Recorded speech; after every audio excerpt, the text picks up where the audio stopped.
Welcome, whatever time zone or time stream you're joining us from, whatever year. It's 2022 for us. What is it for you? Where were we? What's going on? Who am I? All the answers to that to come here on Type 40 Live, the first Type 40 Live of 2022.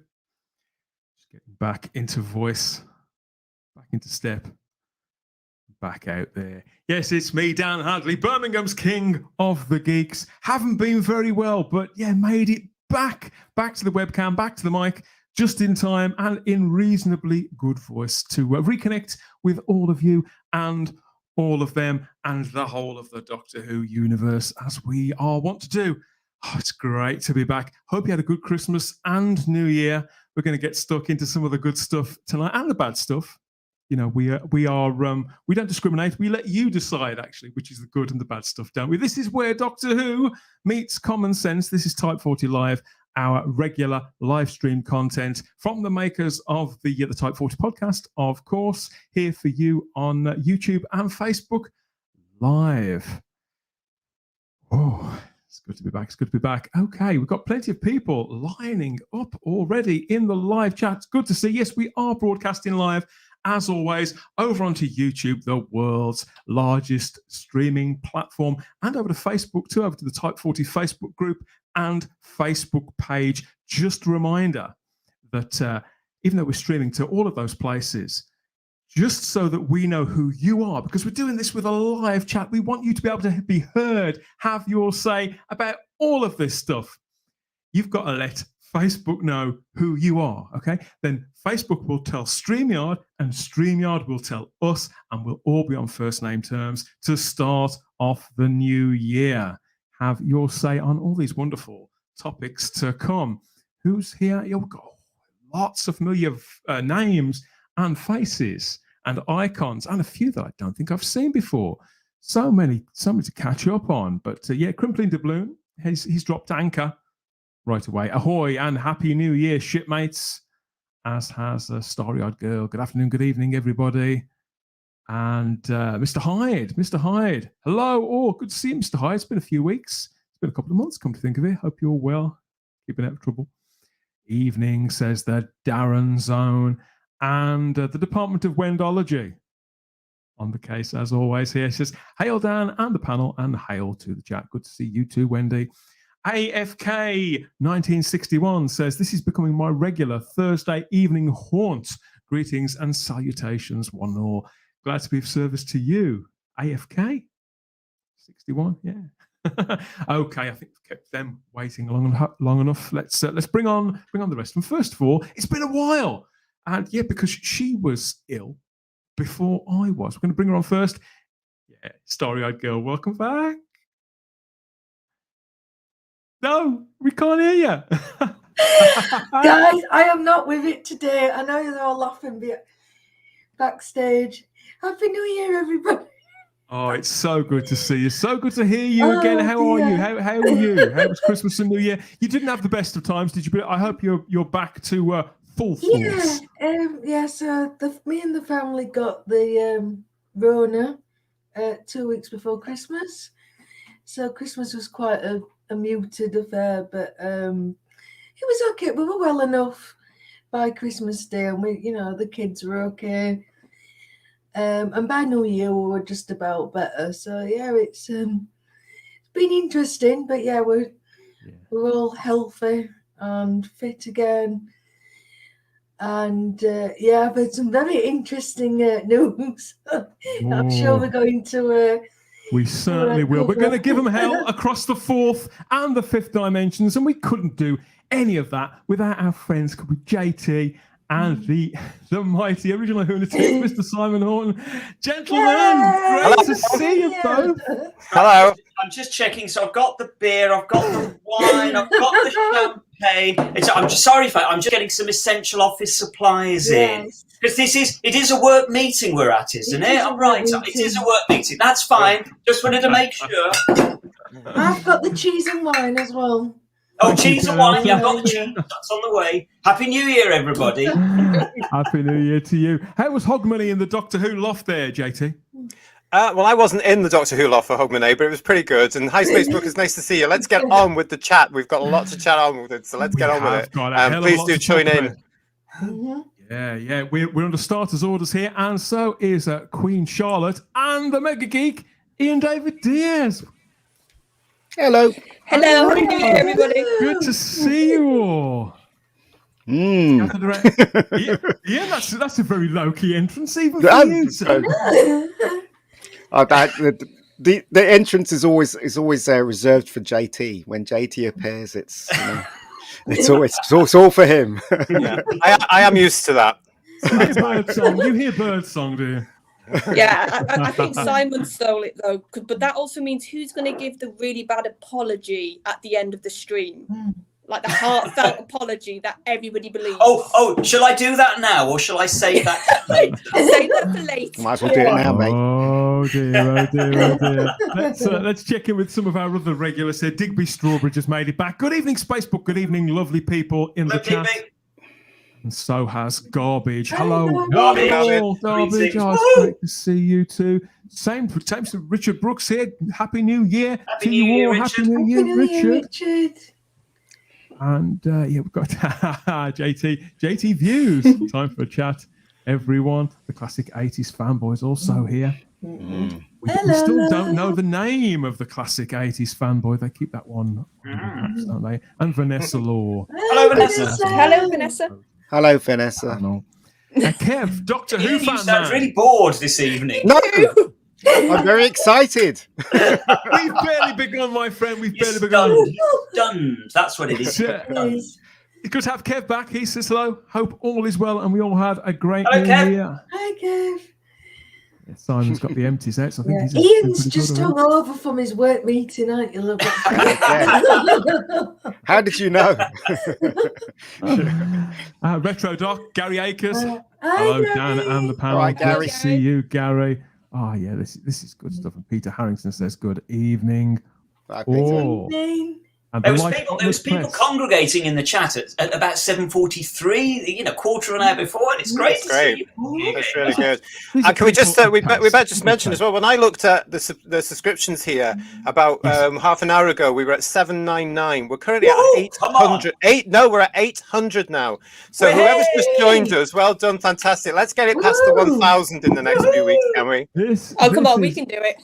This is awesome news. Yeah, it's always tempting fate to announce subscriber celebrations when you're on YouTube, because as soon as you do, 2 or 3 people unsubscribe, or YouTube actually peels away some. So why do they do that? Why does YouTube do that? I've noticed that it'll go down, and then 3 days later it'll go back up to where it was. I don't know. What are you doing, YouTube? Knock it off. What are you, Marks and Spencers? Grow up. It's just in case you're having way too much fun. Talking about having too much fun, we are in the middle, even though the celebrations are over, we are in the middle of what is traditionally, I think, an exciting time for the British public. Okay, it's cold outside. Yeah, well, maybe. One very particular form of British entertainment is still in full throes in theatres up and down the country. Oh, no, it isn't. Yes, it is. Oh, no, it isn't. So this is what I've come back for. Oh, it's going to get worse, Ian. He's behind you. Oh, good. Oh, that's one straight out of the John Inman book of gags, isn't it? There. Yes. So yes, it is Panto season, as you've probably correctly guessed, and we wanted to know: have you ever been to a Doctor Who related pantomime? Yes. Which Doctor Who related personalities have you seen in pants? Is that the right expression? Probably, no. Something like Probably that. not. Just in panto. Where did you see them? What did they get up to? And who were they playing? Because yes, Doctor Who has this long tradition. I mean, for a little while in the 80s, Doctor Who was synonymous with panto due to the involvement of one Mr. John Nathan Turner, who was the producer, wasn't he, of a regular pantomime all the way through the 80s, as he was the producer of Doctor Who. And this was a bit of a bugbear, wasn't it, for some of the cast? Couple of doctors and several companions, they would sort of get railroaded into appearing in They got paid. pantos? Yeah. Well, do you think they got paid in in bottles? Or do you think they got paid in it hard always cash? seemed quite controversial. Certainly, I think, is it Colin and Nicola who were a little bit cheesed off that they were having to rehearse the panto, they were having to film Doctor Who during the day and then perform the panto at night. So, who knows? But jury's out on that. Scripts mixed up. Imagine if they got the costumes mixed up. I think they may have done on a couple of occasions. I remember seeing this advert on the back. This advert for Cinderella that we're looking at now. I remember seeing this on the back of a Doctor Who monthly magazine, Ian, and I never got to go. Because I think I can't remember where was it? It was Why would you want to go? Tunbridge Wells. Tunbridge Wells, which to me Tunbridge seemed like this exotic, faraway location, Jake. It is for you and me, Dan. It is. Well, the thing was, Tunbridge Wells back in the 80s was an exotic, far-off location. Now it's just the same as any other town or city in Britain. But back then, and of course, Tunbridge Wells was actually one of the homes of Doctor Who Monthly back in the day as well. But if you ever go to Tunbridge Wells, it used to be lovely with these sort of Victorian style shopping walks and all that, and it was beautiful. And now it's full of pound stores and all that sort of nonsense, like the rest of everything. Oh yeah, it was a very beautiful town. Yeah. Just remember as it was. I just noticed Anthony Ainley on there. Was he the villain then? Baron Hardock. He was, yeah. He was the Baron Hardock. Brilliant. There's some video footage out there somewhere on YouTube. I think it's of the Colin and Nicola one, which I think has also got Anthony Ainley in. There is some footage out there on YouTube. And Mary Tam. Clips. Mary Tam's in it. Jackie Pierce was in that one as well. Jackie Pierce, that's right. Yep. That was a brilliant one. Well, they all needed the money, so that's why they did it. They I did. guess. They did. Oh no, it is. So have you ever been to a pantomime, Ian? Are you a big fan of this kind of entertainment? No, not at all. Not at all. Personalities in pantomime. I just think it's all really naff, to tell you the truth. I know a lot of people Oh, love it. get off. Get off. God bless them and all that. But I remember once I was invited to one and I was like, no. I love no thanks. Yeah. The great thing about panto, I did two in the days when I was trying to be an actor. And I loved it because I used to get told off for throwing the script right down the toilet straight away. Because you were just in the moment, you were fun. It was really good fun. Actually, I'll tell a lie. I got invited by Nicola Stapleton to, she did Peter Pan. And that's the only one I saw. And you know what? I was amazed because they flew her right across the right across the audience, and she landed in the, on the stage. That was pretty good. I've still got friends that do them now, and some of the stuff, the spectacular stunts and stuff they can do now because the rigs and the technology and everything like that, and the video screens are in there involved with it now, and as well as the usual camp over the set, glittery sets. Wonderful things they can do these days, and they're always still fun, and the children still like them, and they're very risque for the adults. It's good old British humour to a point because we're not allowed to have British humour anymore. So good stuff. Are we allowed to have any form of humour anymore? We're not allowed to have anything anymore. No, not at all. No, we're probably going to get. When Peter Davison and Sandra Dickinson were in this one at Tunbridge Wells, I mean, I was desperate to see this because Peter Davison was my hero, and I think Sandra Dickinson was probably one of the prettiest women on. They were the golden couple of British TV, weren't they? At one point in the early 80s. Yeah. So I really wanted to see that. Well, Sandra was a draw, wasn't she back then? She was a huge star. Her voice was irritating, though. Let's face it, her voice. Well, she put it on, didn't she? She put it on. Yeah. She could have been for a time. I think she was a bigger star than he was. Maybe in that time, between All Creatures and Doctor Who, I think she. Because wasn't she running? There was Hitchhikers, and she got a couple of commercials on the go as well. Mm-hmm. Yeah, she was one of those kind of celebrities in the early days of celebritydom that we didn't really have back there, but we have now everywhere. And she was one of those very, very early celebrities that was on Celebrity Squares, and just every game. That's the kind of show. Yeah. The advert. So I think you're right, Dan, in that for a while she was just ubiquitous. She was everywhere. Rather than being famous for one thing. She was on the advert as well, wasn't she? That really cemented her.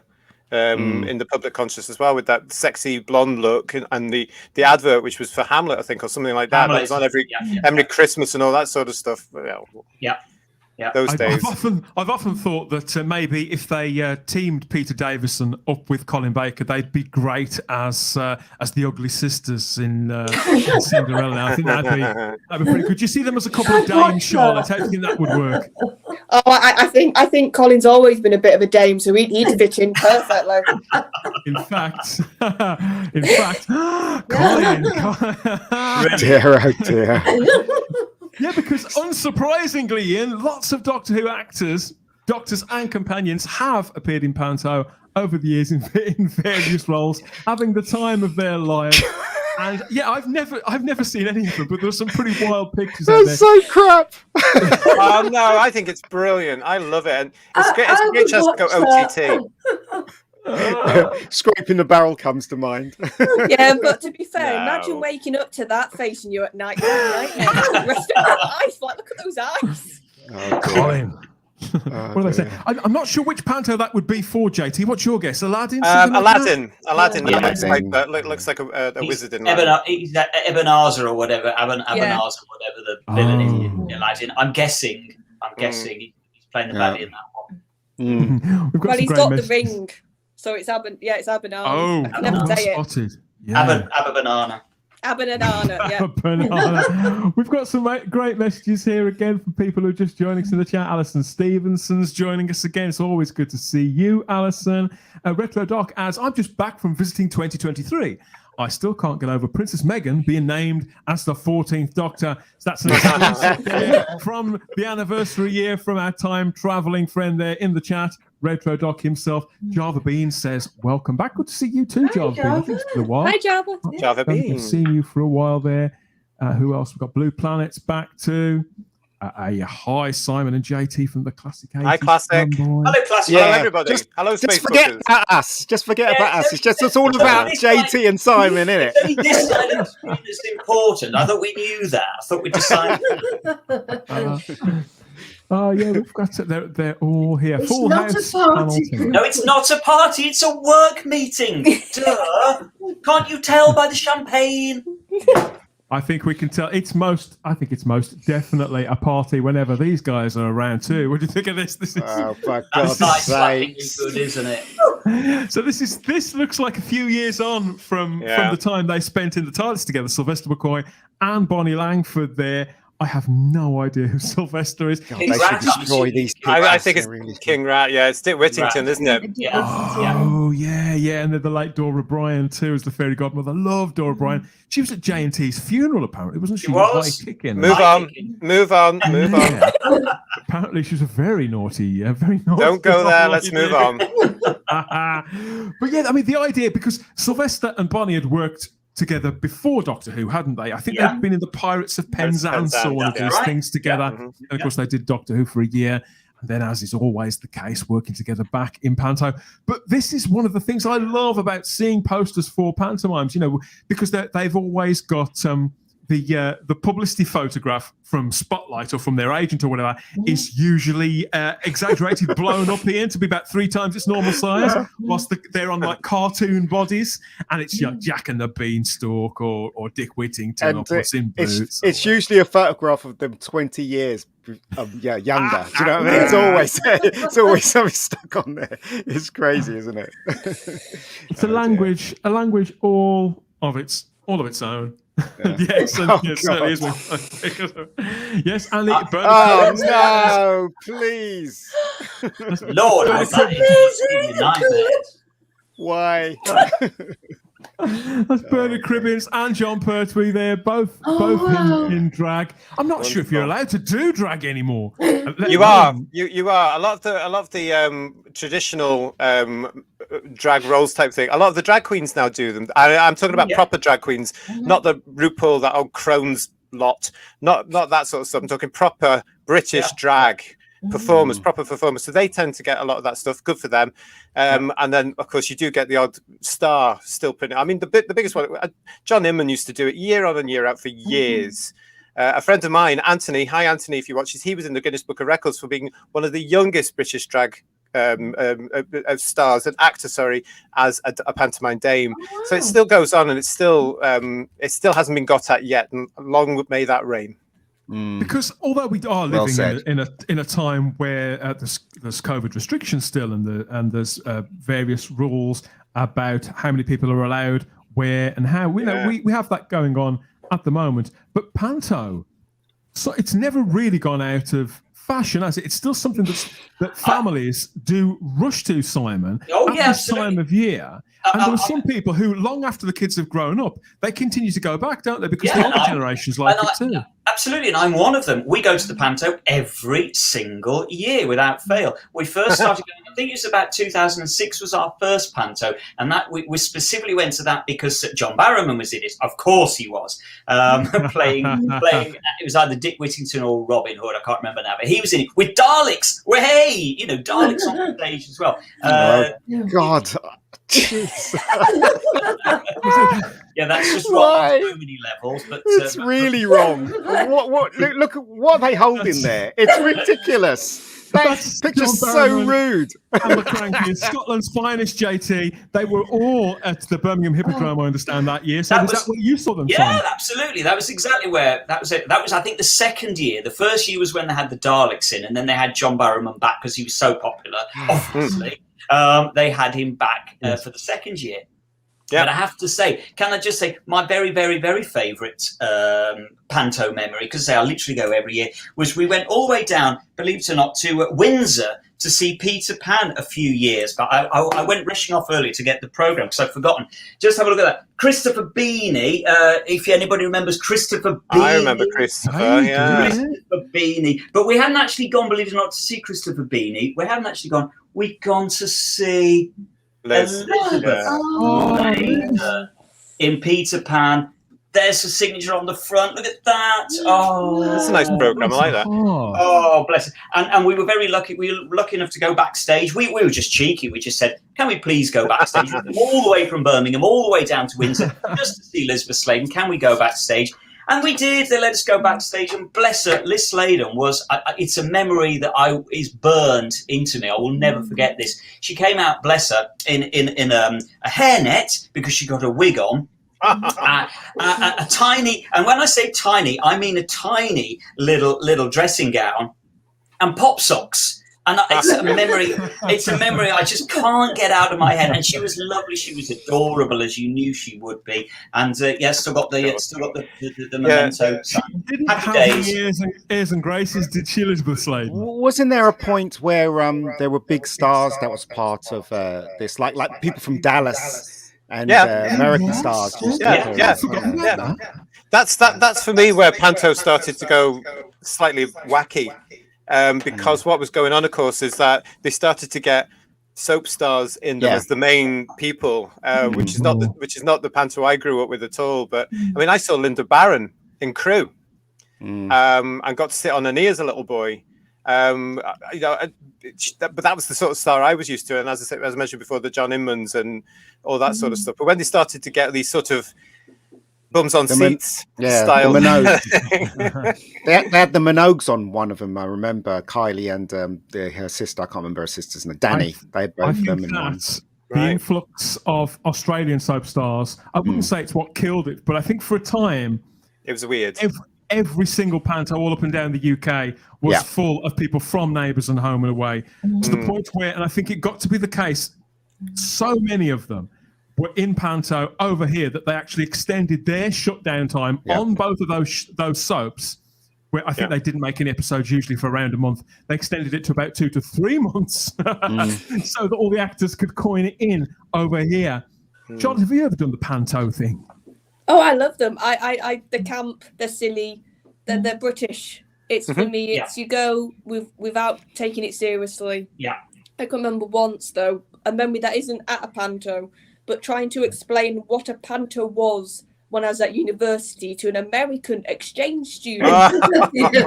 Because he was here during Christmas. So he was like, what's this Panto? And we were like, do you want us to really explain it to you? And we you should have just taken him. It's like the Matrix. You can't be told. You can only be we tried. It's true. That is very true. It's not the same. It's not the same these days either, because you can't chuck things at people from the stage. You can't throw the sweets out anymore. But there was a point. There was a point where they had big stars, because that would bring more bums on seats. People that never went to Panto in the first place, they went because Kylie was on or Jason was on. Do you know what I mean? And and it did make it bigger than it was every year. So you know, you can't future blame them, star really. of Doctor Who too, Kylie Minogue. Who'd have thought? Yeah, We can put a name to the classic 80s fanboy. As from now, everybody. Hello, Carl. Hello, Carl. Oh, that's nice. We've actually got a Hey, name. Carl. Yeah. He's an I will forget it anyway. So No, you won't because it's the same name. It's the same name as the character David Banks plays in The Ultimate Adventure. So you're not going to forget it, are you? yes. Here's another memory from Panto's past there. That's the There's late Mary Mary. Tam. Oh, look at that. That's not. It has to be said. That's not the most flattering costume on Colin on the right hand side. It's not doing him any favours, if we're honest, is it? Yeah, but is it any worse than what he actually wore on the show? Yeah. I suppose not. Could it be though that these pictures were taken on some sort of what do they call them? Not a press night. Preview. Where the general public aren't in. Preview. Yeah, preview. Camera. Well, maybe. I'm a bit slow tonight. Yeah, but I remember when this Panto was on in particular because it was January 1985, so season 22 was about to start, and all of them went on Saturday Superstore. So you got Colin, Nicola, and Mary Tam, who that by this time hadn't been in Doctor Who for 6-7 years. Along with Jacqueline Pearce from Blake 7, who was about to be in the Two Doctors. And they were all on the sofa with Mike Reed and Sarah Green. And they were talking as much... And J&T was on the sofa too, come to think of it. And they were all talking more about Panto than they talked about Doctor Who. But it was a lovely interview. It was a wonderful sort of puff piece. I think it's on one of the DVDs or something. It is, I never got to see that. But to see these pictures after all this time, it's sort of made up for 30 odd years of wondering what that pantomime was like. I think they might have stopped pretty soon after that, JT.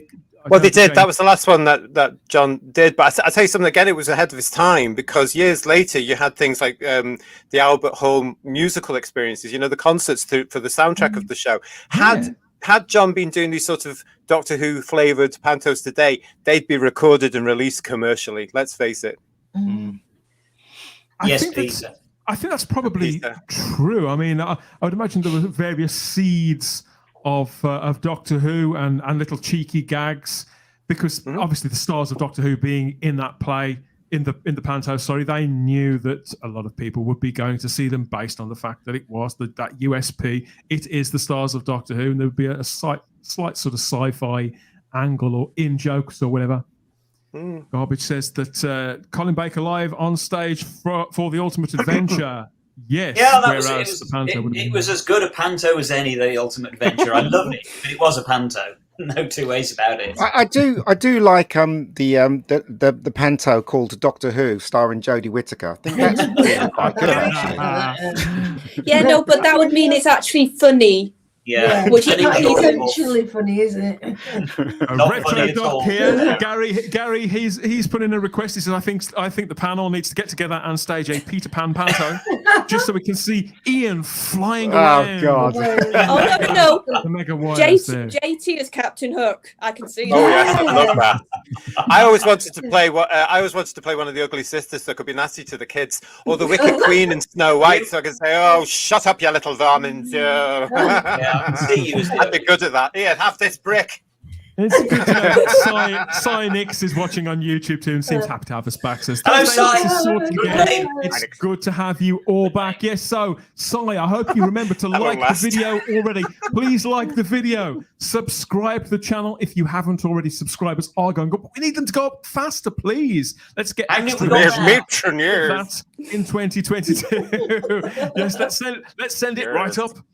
Please like the video, subscribe to the channel, and hit the cloister bell. Hit that little bell so you get the notifications back when we're going to be back. Ring my bell. That was a song, Was that Donna Summer? Something like that? No, who was it? Was it Anita? Anita Ward. Yeah, Anita Ward. You can ring my bell. Yes. No, I'd sing it, but I daren't sing it because we'll get a strike from YouTube. Probably would. Adam Dare says, I can't keep my eyes off Mary Tam's legs she had beautiful in the legs. Saturday Superstore Panto segment. She was I think I probably said before, the most beautiful woman I think I've ever seen. But if I've got one thing here that could probably take your mind off that, if anything could, how about Sylvester McCoy? Yeah, No. Oh, of course, the fabulous Pied Piper. Yeah, that's of course. Please let this segment be over, please. But that's what led him to be noticed properly by John, of course, for the role of the Doctor. God, because it's only fair to say this wasn't a panto. This was a legitimate performance at the National Theatre, don't you know? Where Barnaby probably is tonight. Yes. He probably is. Yes, Probably I imagine he's slapping his thigh as we speak, and then in a good hour he'll be on stage. Yes, he'll be touting for business today. Let me in. I need a part.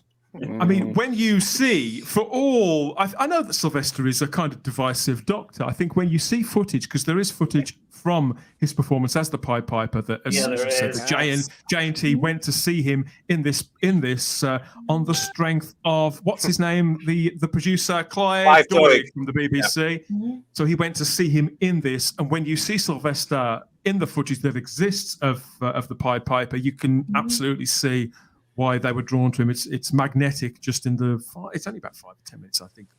I'm probably the only person in the world that thinks it's quite disturbing. I really don't know what it is. It's disturbing. It sends the willies up me. I tell you it. Well, it's supposed to. It's not a very good story, is it? I mean, he kidnaps all the kids. Right. I don't think it'd be allowed today. It's got that. Well, Simon, it's got that child catcher from Chitty Chitty Bang Bang. Yeah, that's he still scares me to death. He's another one of my heroes, yes. It's the costume and the makeup. And Sylvester is, I mean, somebody has said in the chat, he's that Sylvester. Kelly Lynch says, yes, it is Sylvester. You wouldn't know. Once he's got the makeup and the wig on, he is literally unrecognisable. But he is like he looks like the sort of a female presenter from some 80s kids pop show. That's what he looks like, with the punk hair and the makeup. I just find it quite disturbing. Just to let the Facebookers know, in case anybody's too young, or if you're outside the country, go onto YouTube and actually put in Blue Peter, Sylvester McCoy, Pied Piper, and before he gets the role of the Doctor, he's actually on Blue Peter as the Pied Piper, and they perform a scene from the show. Have a look at it, and you can actually see what he's doing in that role, and how he eventually turns into the 7th Doctor later on in his run. Oh, cool. Yeah. It's awesome. And it will give you nightmares forever after. Yes. I suppose as auditions for the Doctor go, there was Stranger. It was strange. I'm just struggling to think of which ones. I think that Sylvester, obviously, being somebody who had been in, I don't know, would you call it vaudeville? Some of the theatres that he'd been part of. It was experimental, the stuff that he was doing with Ken Campbell. And so for him, 10, 12 years later, to be in something like the Pied Piper, legitimate, it was quite an ascension for him. And so to be then a leading man in a show like Doctor Who, it seemed like a strange choice at the time. But it's the trajectory now when we look back. It's not really that not really that unimaginable. Well, do you know what?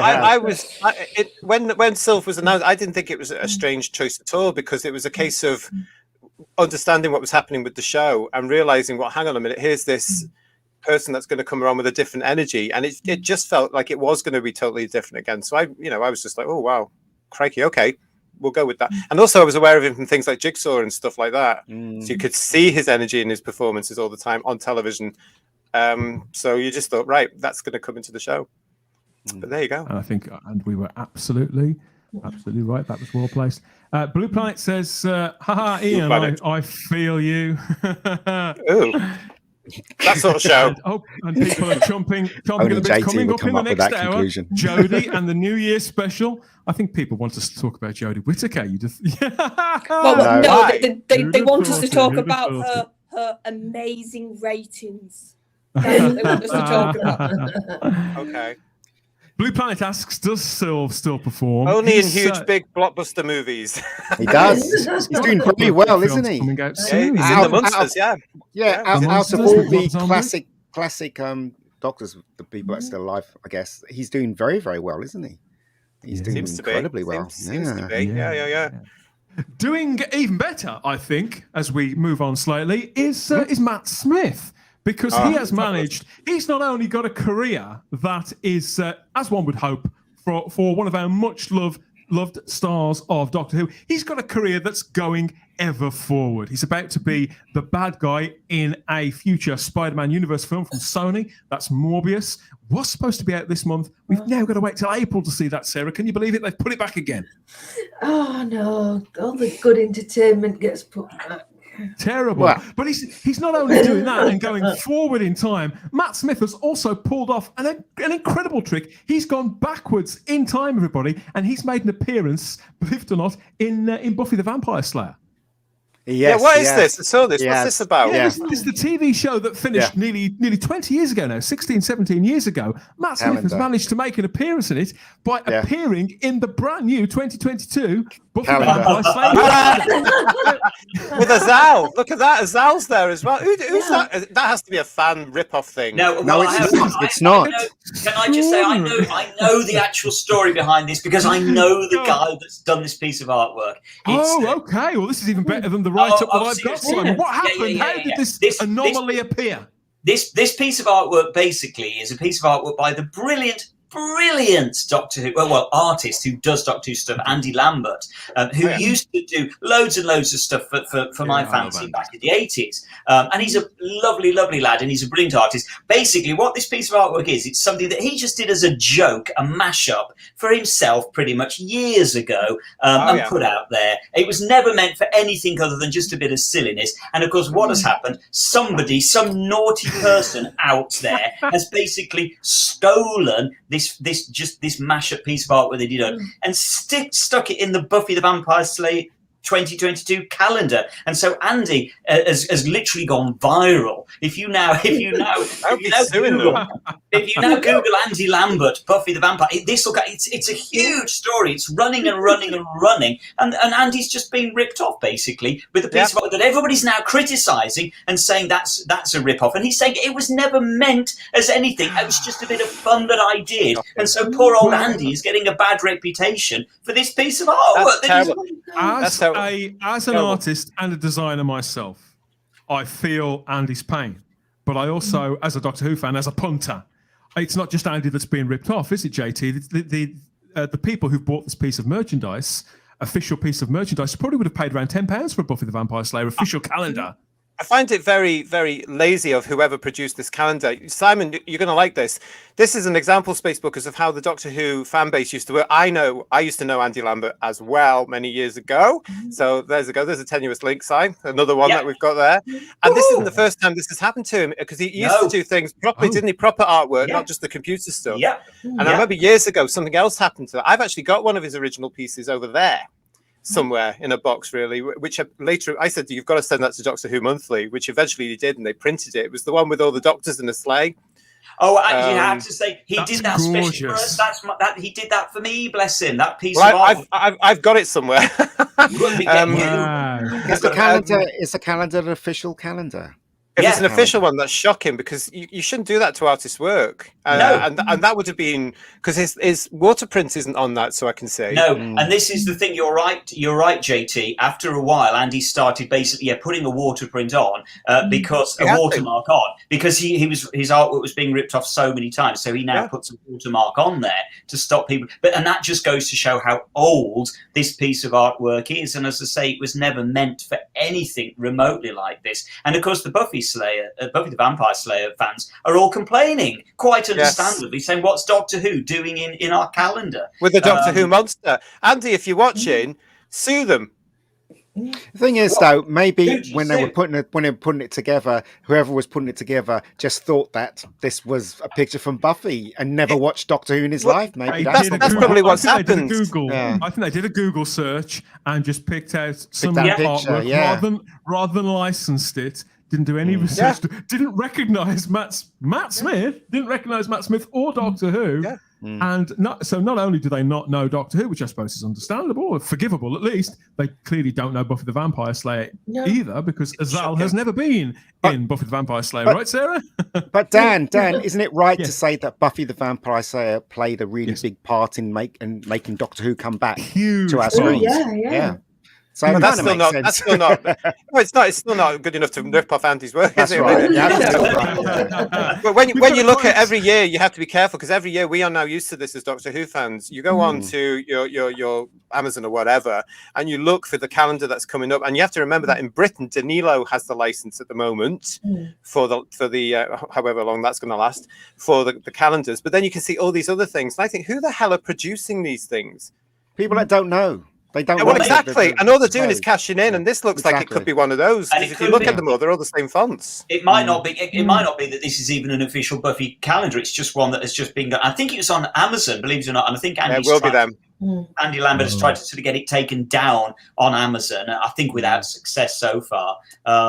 So chances are it probably is just a non-official one. It's just one that somebody's chucked together. And of course, once you put it up on Amazon, this is one of the problems with Amazon these days. Anybody can pretty much put anything they want to for sale on Amazon. It's true. It's like eBay, basically. It's not the same as eBay. And so, anything goes. It's terrible. We have a quote. I feel for Andy, though. We have a quote here from Andy. He said, "This was a fan art that I made back when Matt Smith was still the Doctor," which just goes to show how old it is. It was made for fun and was part of a series that I did of Doctor Who crossovers. I stopped doing Doctor Who art because of shit like this. I didn't do it to line someone else's pockets. So, Yeah, quite right. Absolutely. It's having said all disrespectful. that, the only you're right, JT. It's terrible. Having said all of that, the only good thing to be said about it is, as I say, Andy Lambert is now going viral, and so and he's getting his name out there. Yeah. correct. And he's a brilliant artist, and I pray to goodness that this actually reaps some dividends for him, and people go and start finding his genuine artwork. Which, trust me, if you haven't seen any Andy Lambert genuine, as JT says, he does his own original artwork as well, and it is utterly stunning. So Google Andy Lambert, go and find some of his artwork. Look him up on Facebook. It's superb artwork, and I hope he just gets a bigger audience now as a result of this, because he deserves it. And gets paid for some of the stuff because you never used to get paid that lot of money. Yep. Correct. Problem being says it's like watching it's like the Doctor Who calendars. They keep putting the stupid looking woman. Yeah, who is that? I have no idea who that is. It's very bizarre. She's been looking up the months. Well done, Blue Planet. Blue Planet says, I have my Chris Akaleos calendar up. Good for you. It's going to stand you well for a number of years. Darren Bradley says the official Doctor Who calendar to the current series has over 7 months action shots of the current cast sitting around. This does not surprise me. It's going to be a long year, Darren, a long year. Yes, it is 2022, and although the agony is nearly over, just those 2 episodes left of this current era to endure. Don't watch it. Don't switch the bloody thing off. Talk about and enjoy as time is What he going said. on. And we have another quote here. We've got a quote here from somebody else. This is this just came out today. This is a tweet from Danny Hargreaves.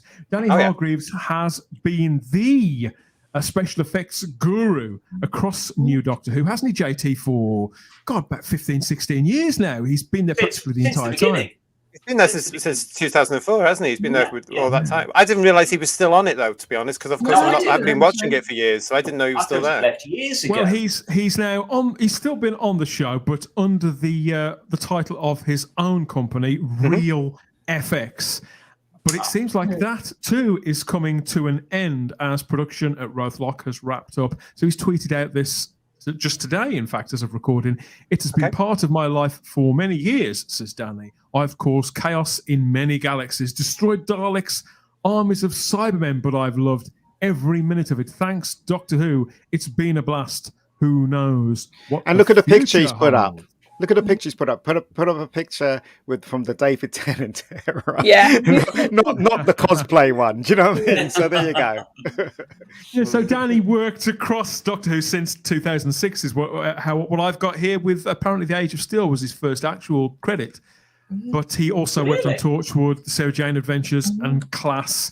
And if you remember, he was the guy who he was sort of like the Matt Irvin for the new Who generation. Yeah. So he'd turn up on shows like Totally Doctor Who and Doctor Who Confidential. Yeah, I remember it well, yes. Yeah, I can remember him because he always came across really energetic. Like, he was always excited. That's what I can remember from him on those Confidential.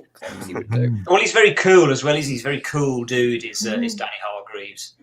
Good when he's blowing the shit off something and scaring the life out of poor actors. He looks cool as a cucumber. I mean, Ian, a man like this who's at the top of his game, his company Real Effects is everywhere. He's just finished work on The Expendables 4 with Sylvester Stallone and Jason Statham. And he's also wrapping up work on the final season of his Dark Materials for Bad Wolf, along with Peaky Blinders. I can't remember which production company makes Peaky Blinders now. It's also an independent. Steve Knight's company, isn't it? Yeah, you do need people like him on set, especially when you got sci-fi or any kind of action thing, because you always need it's called practical effects. That's what he does. He does the effects that's actually on set. So I salute him because it's a real hard to figure out most of the effects and stuff. He has to come up and he has to have an imagination to do the job as well. So there you go. So he's already worked with Bad Wolf, do you say? Interesting. It is very interesting, isn't it? Because whilst this is a very public thing to tweet out, isn't it, Sarah? You can imagine that immediately, because he was followed by lots of Doctor Who fans, including me. So immediately people started pressing him for further details. God. They asked him what, does this mean that he's off Doctor Who? Properly off Doctor Who, and he added, I'm not sure, who knows, all I know is there are exciting times ahead for Doctor Who. That can mean anything though.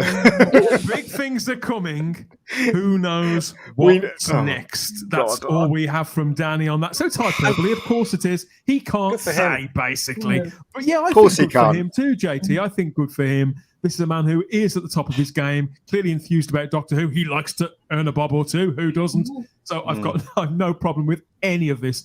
But I think that after 15, 16 years long service on this show and doing a pretty bloody great job for all intents and purposes, even up to the present day, I just want to salute Danny Hargreaves and say thank you for everything. Yeah, thank you, Danny.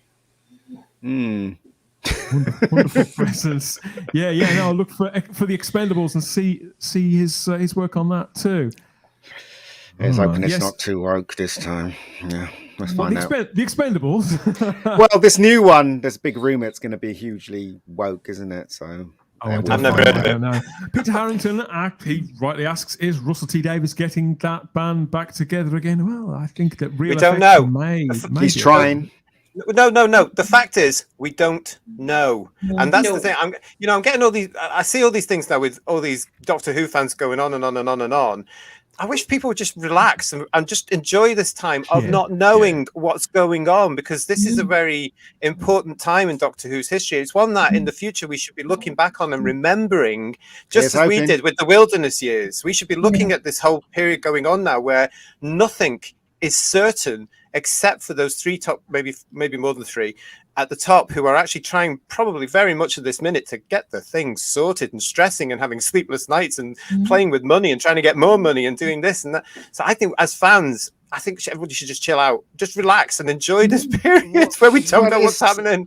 Well, it's like saying fish doesn't need water. I mean, fans are like that, aren't they? They really speculate and talk a lot about it, even though they don't know. And that's what being a fan's all about, I guess. You're right, Ian. You're right, Ian. And I think to a large extent, although it actually doesn't desperately excite me thinking about what's coming, I'm quite happy, like JT says, to wait. Having said that, there are fans out there that there's just nothing more exciting for them than thinking that. Could it be this? Could it be that? It's each to his own, I guess. I'm not sure, Simon, having seen some of the things on Twitter recently, whether it's excitement or one-upmanship. There's certain people that were going out, like, it made me laugh, and I do mean laugh, the other day when certain people on Twitter were saying, "Oh, I've heard the new Doctor's being announced tomorrow," and I'm like, oh, right. And it's just sheer fantasy, because it's in there, and that's the sort of thing I'm getting at. Stop trying to get the upmanship on everybody, because relax. Twitter's not a real place. It's not a real place. But the thing is, if you say that every day between now and whenever, eventually you'll be right. Eventually, and you can claim sort of, well, if you're so inclined, I suppose you can claim some sort of kudos for that. Yeah. The classic. That's what most of them do. That's what it's about, though, isn't it? That's what I mean. It's like cheap point scoring. We have a comment here from Carl, the classic 80s fanboy, who says, a mate of mine works for Danny Hargreaves, and he made the flamethrower for TG. What's TG? I was trying to work that out. Sounds fun, whatever it is. I like this. I want to do TG, whatever. TG. What's TG? And AFK 1961 says that as well as being talented, Danny is a really nice guy too. Well, that's nice to hear. Nice to hear. Always, yeah, it's always nice to hear that, isn't it? Of course it is. Not so nice to hear has been some other news that broke in the last 24 hours about the Doctor Who brand. Now, I was going to talk about this anyway. There's a brand? I was going to talk about this. Just about, Ian. Just about. See that thread there, Ian? It's on the end there. Yeah. So okay, wish we start with this. Yeah. The Abominable Snowman is to be released as an animated, reconstructed Doctor Who adventure. Of course, the Abominable Snowman is the mostly missing 6-part Doctor Who adventure from 1967. Mm-hmm. Only the audio recordings of this episode survived. It's written by Mervyn Haseman and Henry Lincoln, directed by Chloe Greek and Gary Russell. Is this new animated version that is due to be released just in March coming up? Now, everybody was pretty excited about this, or at the very least, the people who buy these releases regularly and who are enjoying this unique way of bringing those missing adventures back to our eyes and our ears. I can't remember exactly how many releases that they're into this range of. Now, I think it's around 6 or 7, but I think with each successive release, the excitement around them builds, and the momentum has sort of grown. I think there's 2 animation teams, that have been working on these releases to sort of get them out that bit quicker. And when they do come out, they're available as both DVDs and Blu-rays and as steelbooks. So they've become sort of, I would say, slightly prestige items. And the release of these animated adventures has kind of perked up a really quite dull 2 or 3 years for the Doctor Who brand. I mean, I've always said the reason why we talk about so much classic stuff on this show in particular is because a lot of the most exciting Doctor Who projects of the last 3 or 4 years have been classic related. But yeah, the Abominable Snowman is due out soon, but we just heard whispers this last 24 hours that this may be it for this particular line of products. And yeah, it broke in the Mirror yesterday that under the headline... It's got to be true then, isn't it? It's got to be true. Under the headline, well, this is the thing. The Mirror, don't make me have to give the disclaimer again. The Daily Mirror has an incredible track record. I have to say this all the time because there's always smart asses on Facebook who say, "You're going to trust what the Daily Mirror say?" Yes, I am, because they've been right about Doctor Who for most of the last 10 years. And they reported on the 12th of January that the Abominable Snowman will be the final in this release of January episode animations. Yeah, I'm afraid so. Yeah, that's really weird because on the 12th of January last year, we celebrated their reporting of Jodie Whittaker leaving Doctor Who. Oh, spooky! There you go. That's the Mirror for you. It was them again, wasn't it? Yep. Okay. Yeah. So maybe something happens on the 12th. Maybe that's just the first day that everybody's back in the office. Don't say that now, because various YouTubers watching this show that take our content for themselves will start doing things on the 12th of January. And they'll just go, on the 12th of January 2023, they're going to do this. We know who you are. Okay. So yeah, they've expressly stated here in the Mirror that as the BBC America has pulled out that massive chunk of funding that they were providing for this range of releases, which they would show on their channel. You know, I think sometimes they used to give them premieres too, some very small premieres in theatres, whilst over here, obviously, they'd get that more lavish physical media release. We've got the quote here goes on to say, it's an unnamed quote source that they're quoting. It says, "It's a real blow for the fans who hoped they would be able to watch every story from the early years in this animated form eventually. It's a real shame that this funding has gone." Now, when news on this broke, right across social media, across the Doctor Who fandom, I'd say, obviously, there are people out there who these releases, you know, they don't float their boat for whatever reason. But I get the impression that the general feeling out there is that we are all largely happy that this line of merchandise and that these have existed and that these releases would continue. And so the reception to this news, because it hasn't been confirmed yet, has been despair. Hysterical. I think in some cases. Yeah, some people Yeah, I mean we've had some. In Doctor fact, Who as fans, hysterical. As the story has rolled on, I've just seen just before we came on air actually a couple of ridiculous tweets. People are tweeting Disney direct asking Oh, I them. know. I won't name the content maker who's done that because that wouldn't be fair. Can I? We'll talk about it afterwards. But yeah, so any people fun on are this show. tweeting directly. People are tweeting directly at other studios, desperately asking them to pick up these releases, and the speculation too that such as BritBox could pick this up. But Charlotte, I don't know how you feel about this. But this is awful news. Obviously, it's terrible. I was hoping to own a full collection of these too, but this is quite clearly another byproduct of the fact that the Doctor Who brand has been damaged by the Chibnall era. The blame for this must rest with Chris Chibnall and Jodie Whittaker. Really? Well, if you think about it more in the bigger sense, because obviously this is its own line of merchandise, it's its own thing, but the show at the end of the day is the center point. It's the money maker. It's the thing that has to work, has to make money, so we can get things that are a bit more niche.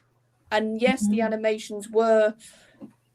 I don't know. I wouldn't call them niche, but they weren't for every fan, whereas the show is meant to serve every fan.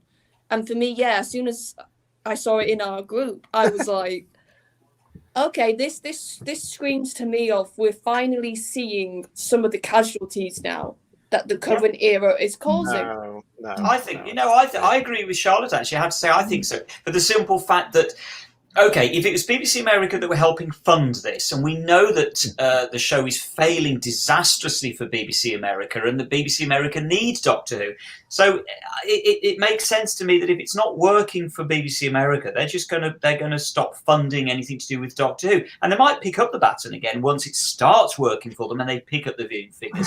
That's. Well, I don't know why you're casting your eyes asunder, JT. Because I think the whole. Oh, right.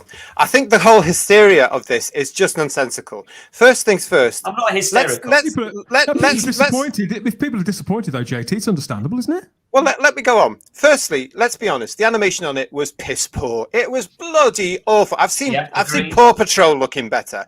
I mean, it was shockingly bad. I stopped buying them because I was like, what the hell am I watching this awful for? People like GR and stuff who are signing off these characteristics and these likenesses who are alleged fans should know better, because the people buying these things, as Charlotte alluded to, are going to be the diehard fans.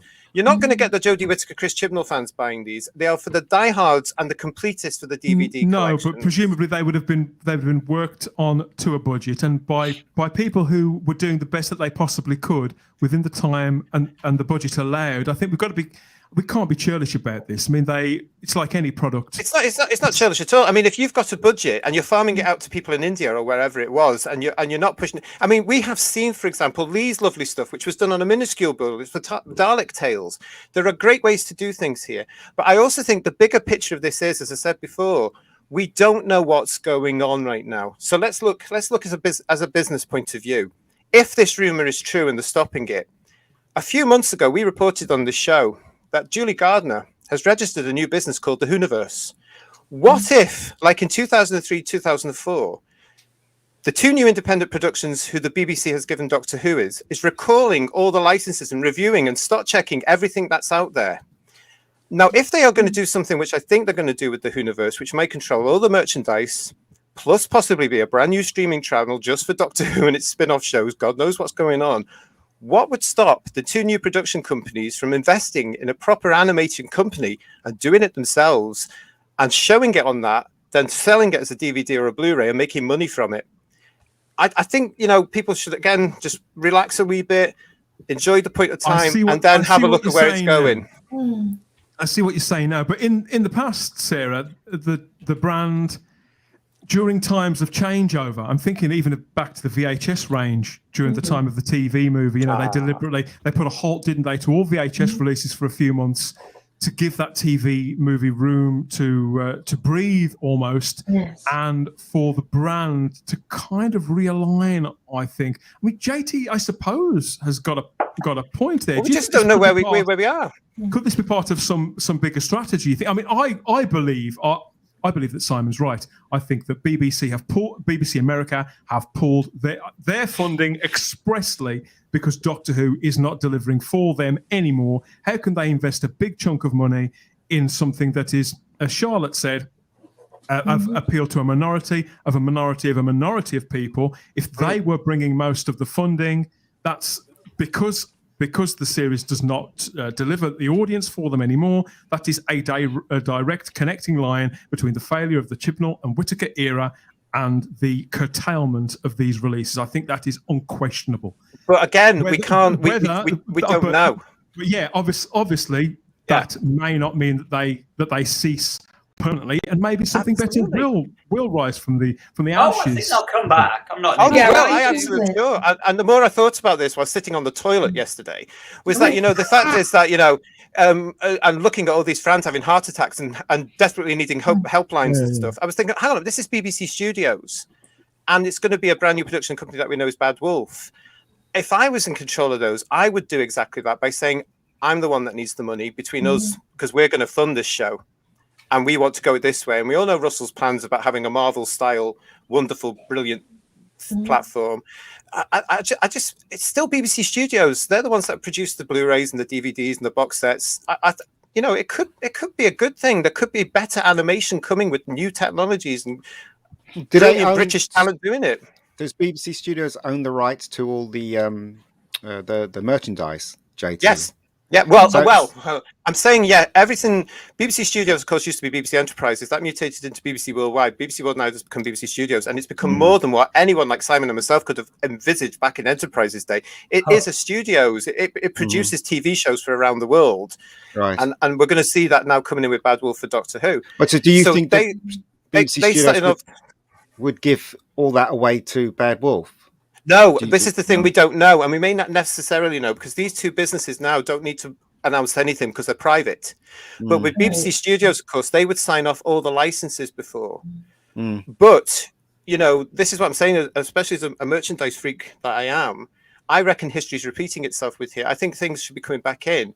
And where they've got somebody like, that's doing that and that's doing that, maybe we can do it better and we'll just retain everything. That's why Virgin and everybody lost the license back in it's interesting. It's interesting that you should say that because the same thing is happening with Sony and Marvel. Sony loaned Spider-Man out. I guess Marvel rented him, and now it's a huge success. They brought him back to Sony, and with Doctor Who, maybe Bad Wolf will have it, and then BBC will realise, oh my God, we let go of the gold. Let's just bring it. Well, let me tell you this. Let me tell you this. Right back to 2009, and I can tell you this. And if you don't know this, Facebookers, this will be great news for you and a bit of gossip. But right back to 2009, BBC Studios, in their various formats, have been desperate for a Doctor Who animation series, which would have originally been broadcast on CBBC. And I can tell you that for a fact. And it never happened. And it still was on their drawing board 3 years ago. Well, really? Fingers crossed. It doesn't surprise me. I'd like to see a children's cartoon version of Doctor Who. If they were going to do an animation, then one of the easiest things to launch any sort of new platform would be to try and invest in the missing stories that we've got and then flog it on DVD and Blu-ray. Yeah.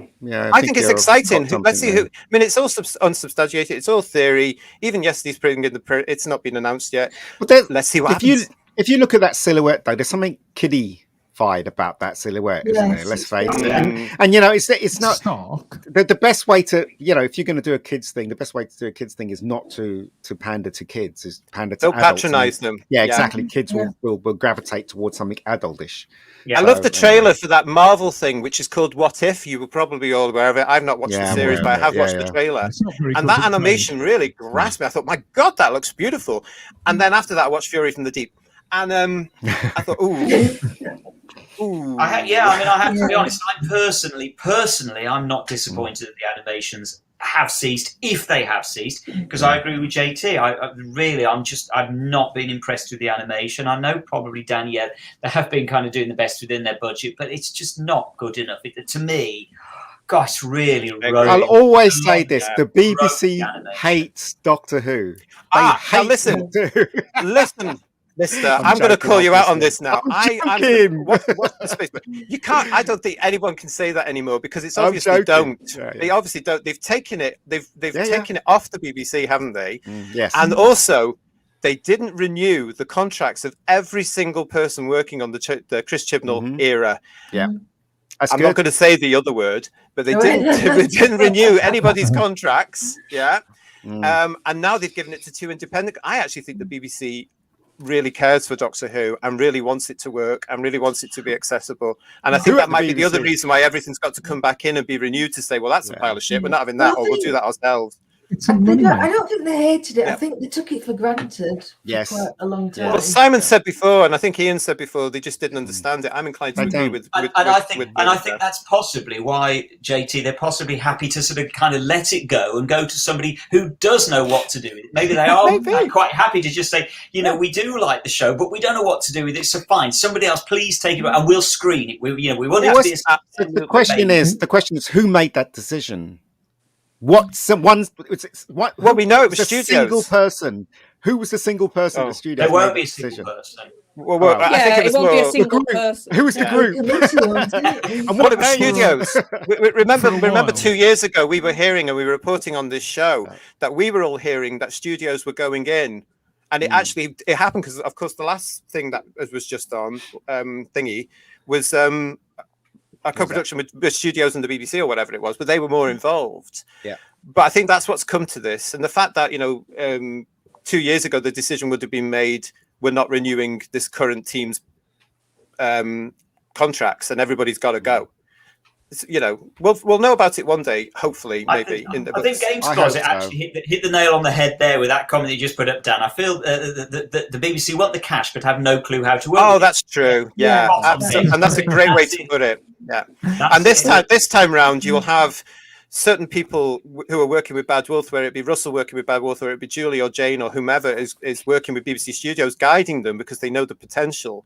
And I think that's fairly exciting for any new version of the show, because the BBC Studios are, I would imagine, in a business style, going to earn a lot of money if they get everything correct. Because if they have gone off for this Whoniverse, whatever that is going to be, the BBC, of course, are going to have a really big stake in that. Something I've wanted for a little while now. A few years ago, there was two, in fact, releases from Warner Brothers that went straight to DVD, into Blu-ray, and maybe into streaming as well. It's been about 2015, 2016 or so. And they were brand new animated features, completely original stories, but they were Adam West and Burt Ward back playing Batman and Robin for Warner Brothers. So they're voicing the characters, and these two animated movies were done in the same style as the classic 1960s Batman TV show. Now, based on what we've just been talking about over the last 10 or 15 minutes, this idea has just bobbed up into my head, because when I watched that, I watched that with my kids, but when I watched that, I immediately thought, if they can do this with Adam West, wouldn't it be great to have a 90-minute animated feature with Tom Baker voicing the Fourth Doctor? So, okay, we've just had the Sharda animated inserts done. How about an entirely brand new Doctor Who story that could be sort of fit into that Douglas Adamsy style, 1979, 1980 style of Doctor Who, with Tom Baker again voicing the Fourth Doctor in fully animated form in a brand new feature-length story released directly to Blu-ray or to streaming or whatever. Get him playing the Doctor in full. We won't have to worry about the fact that he looks older or anything. No. We've heard him on Big Finish, and that could be a great way to involve a classic Doctor, the Doctor, in the 60th anniversary. What do you think, Tom? What do you think?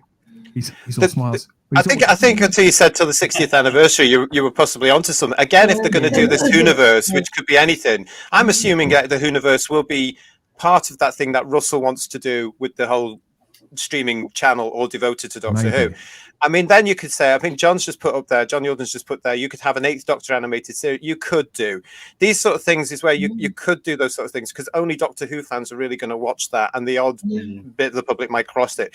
But you could go into all that fan wank nonsense, and you could really do all that sort of stuff, and you could bring those animations in. And that's why I wasn't too worried about this whole thing about the DVDs and the Blu-rays possibly stopping at the moment, because wouldn't you, if you were running a business, you had so much money going on here, you were looking at renewing the stuff, wouldn't you tell to people, we'll do that ourselves?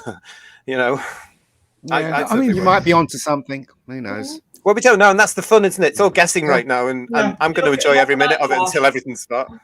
Time will tell, all the TARDIS, it always does. Yeah, I'm really looking forward to the rebranding when we get rid of that godforsaken logo. I don't think that's going to be till next year.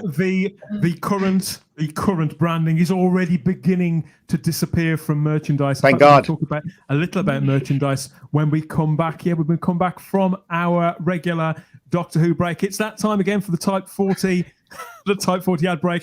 Back again for another season, everybody. So this is that merchandise. time. I don't say it. She does. I don't say it now, so you don't have a go at me. Very wise. This is that time of the show, of course, where you can go and refill your glasses. Steve Evans, if you are watching. He's probably refilling it now. Steve and Jane, I know they like to have a drop or two while they watch Type 40 Live. So yeah, go refill your glasses, or maybe go and expel a little fluid while we check out the adverts, and then we're going to meet you right back here for some more gorgeous Type 40 Live, kicking off 2022. I can't remember what year it is. 2022. So yeah, here are the ads. Run VT. We'll speak to you soon.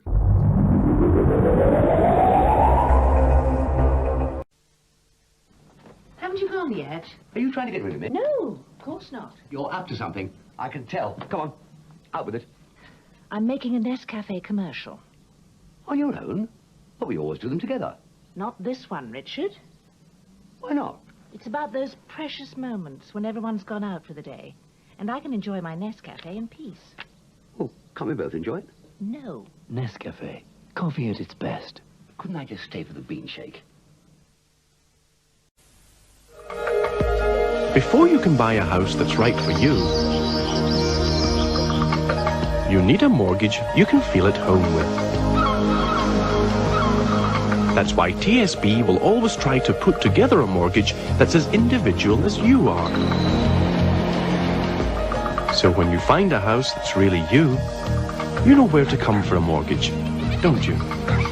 TSB, we want you to say yes. Take the challenge to create the ultimate sonic screwdriver. This amazing set includes 3 sonic screwdrivers. Mix and match the sections with over 80 combinations, including multiple lights and sound effects. Have hours of fun with the Doctor Who personalised your sonic screwdriver set. From character. Please, play one last game. For the car. Not the Toyota. There aren't many of them on the road. And it's very fast. Tell him it runs on 2-star petrol.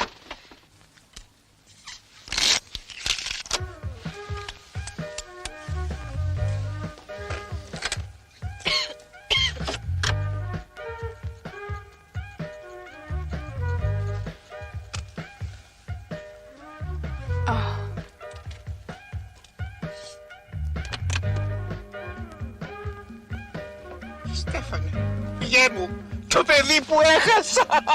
Παπά.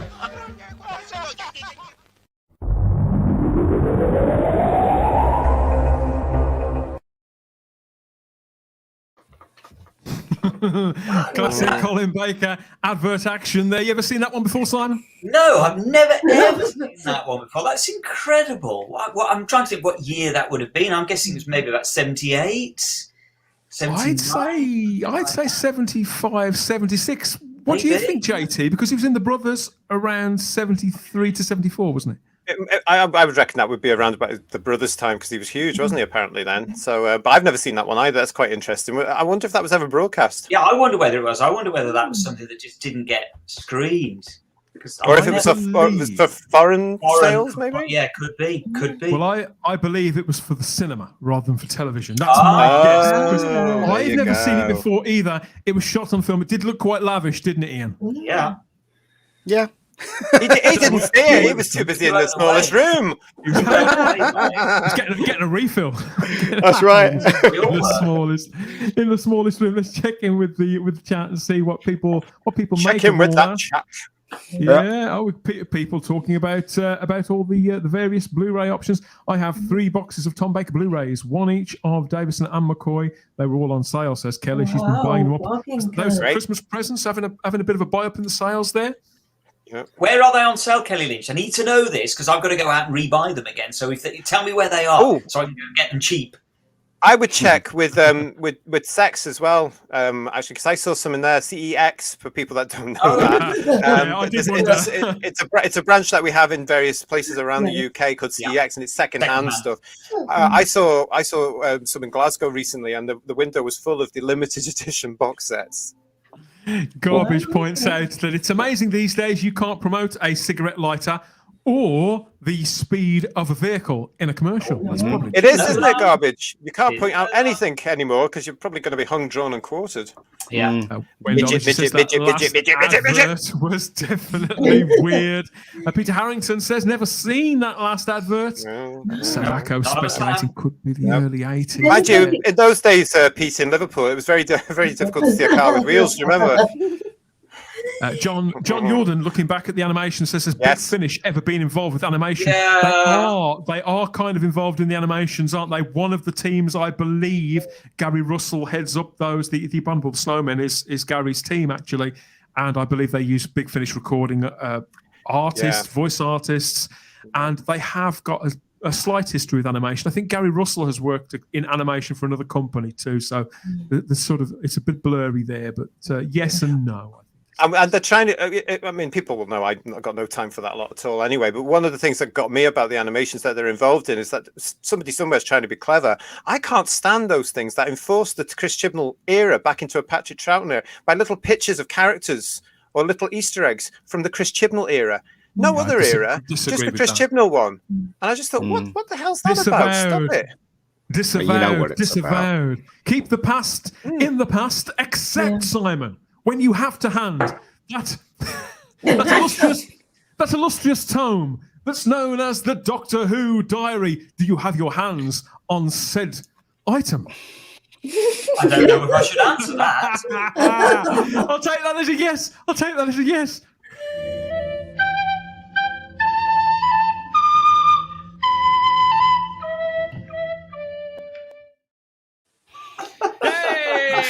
It's going to be like, I think it is. Right, we're back. Yes, here we are. The Doctor Who Diary for the first one for 2022. Simon, what have you got for me? An incredibly, this is a record. This is 24 new episodes were screened this week in years gone by. 24 episodes. Incredible. Four alone today, including The Enemy of the World, Three Doctors, and The Power of Kroll, but other stories that we saw starting: Invasion of the Dinosaurs, The Romans, The Underwater Menace. So many episodes, 24 of them. Incredibly, we try and forget this one. It's been 2 years this week since this. Simon, you didn't need to remind us about that. Yeah, sorry about that. Austin Powers. Start on a bit of a downer. That, of course, was written by Ed Heim in crayon. 2 years, and it got a stunning 5.38 million viewers. Incredibly, that's high for this era. That is actually. A dog will be laughing his head off. Oh, those good old days when it brought in that many people. Can we move on for more than 55? Or we done with that? Absolutely. Far more interesting. Yes, 40 years since Castrovalva. Episodes 3 and 4. Episode 4 was screened yesterday. Let's not forget episode 3 would have been screened the day before, because this was, of course, the first time that we actually got 2 episodes of Doctor Who a week, which was just and for us that can remember this was just the most exciting thing ever, because it had been off the air for about 18 months or something, hadn't it? And so to have it finally back, and twice a week, and in a weekday slot, which made it felt all grown up and adult, it was just the best. And Castrovalva got 10.5 million viewers. Eat that, Orphan 55. Say that again, Simon. Say that again louder. That'd be 10.5 million viewers. There you go. You know what? Given the choice between being editorially successful and being actually successful, Sarah, I know which one I'm going for. And don't forget, the population was smaller in 1980. And also, more importantly, that was actual bums on seats on the night at 7 o'clock on BBC One, because there was no playback, there was none of this watching it 7 days malarkey nonsense. Correct. So basically, that was on the night. You're right, JT. 10.5 million people watched this story. There's a few firsts actually for Castrovalva. Of course, it's the first ever pre-credit sequence that we get in Doctor Who, which was the Logopolis reprise leading. So that was the first of those. It was also the Wasn't that a surprise as well? It wasn't it so exciting, JT? It was brilliant, yeah. It was also the very first time that the Doctor is referred to as the Doctor in the credits and not as Doctor Who. And this was actually apparently Peter Davison's request. He requested that the Doctor is known as the Doctor, not Doctor Who, and he wants to be known as the Doctor in the credits. Classy. He's a classy bloke, isn't he?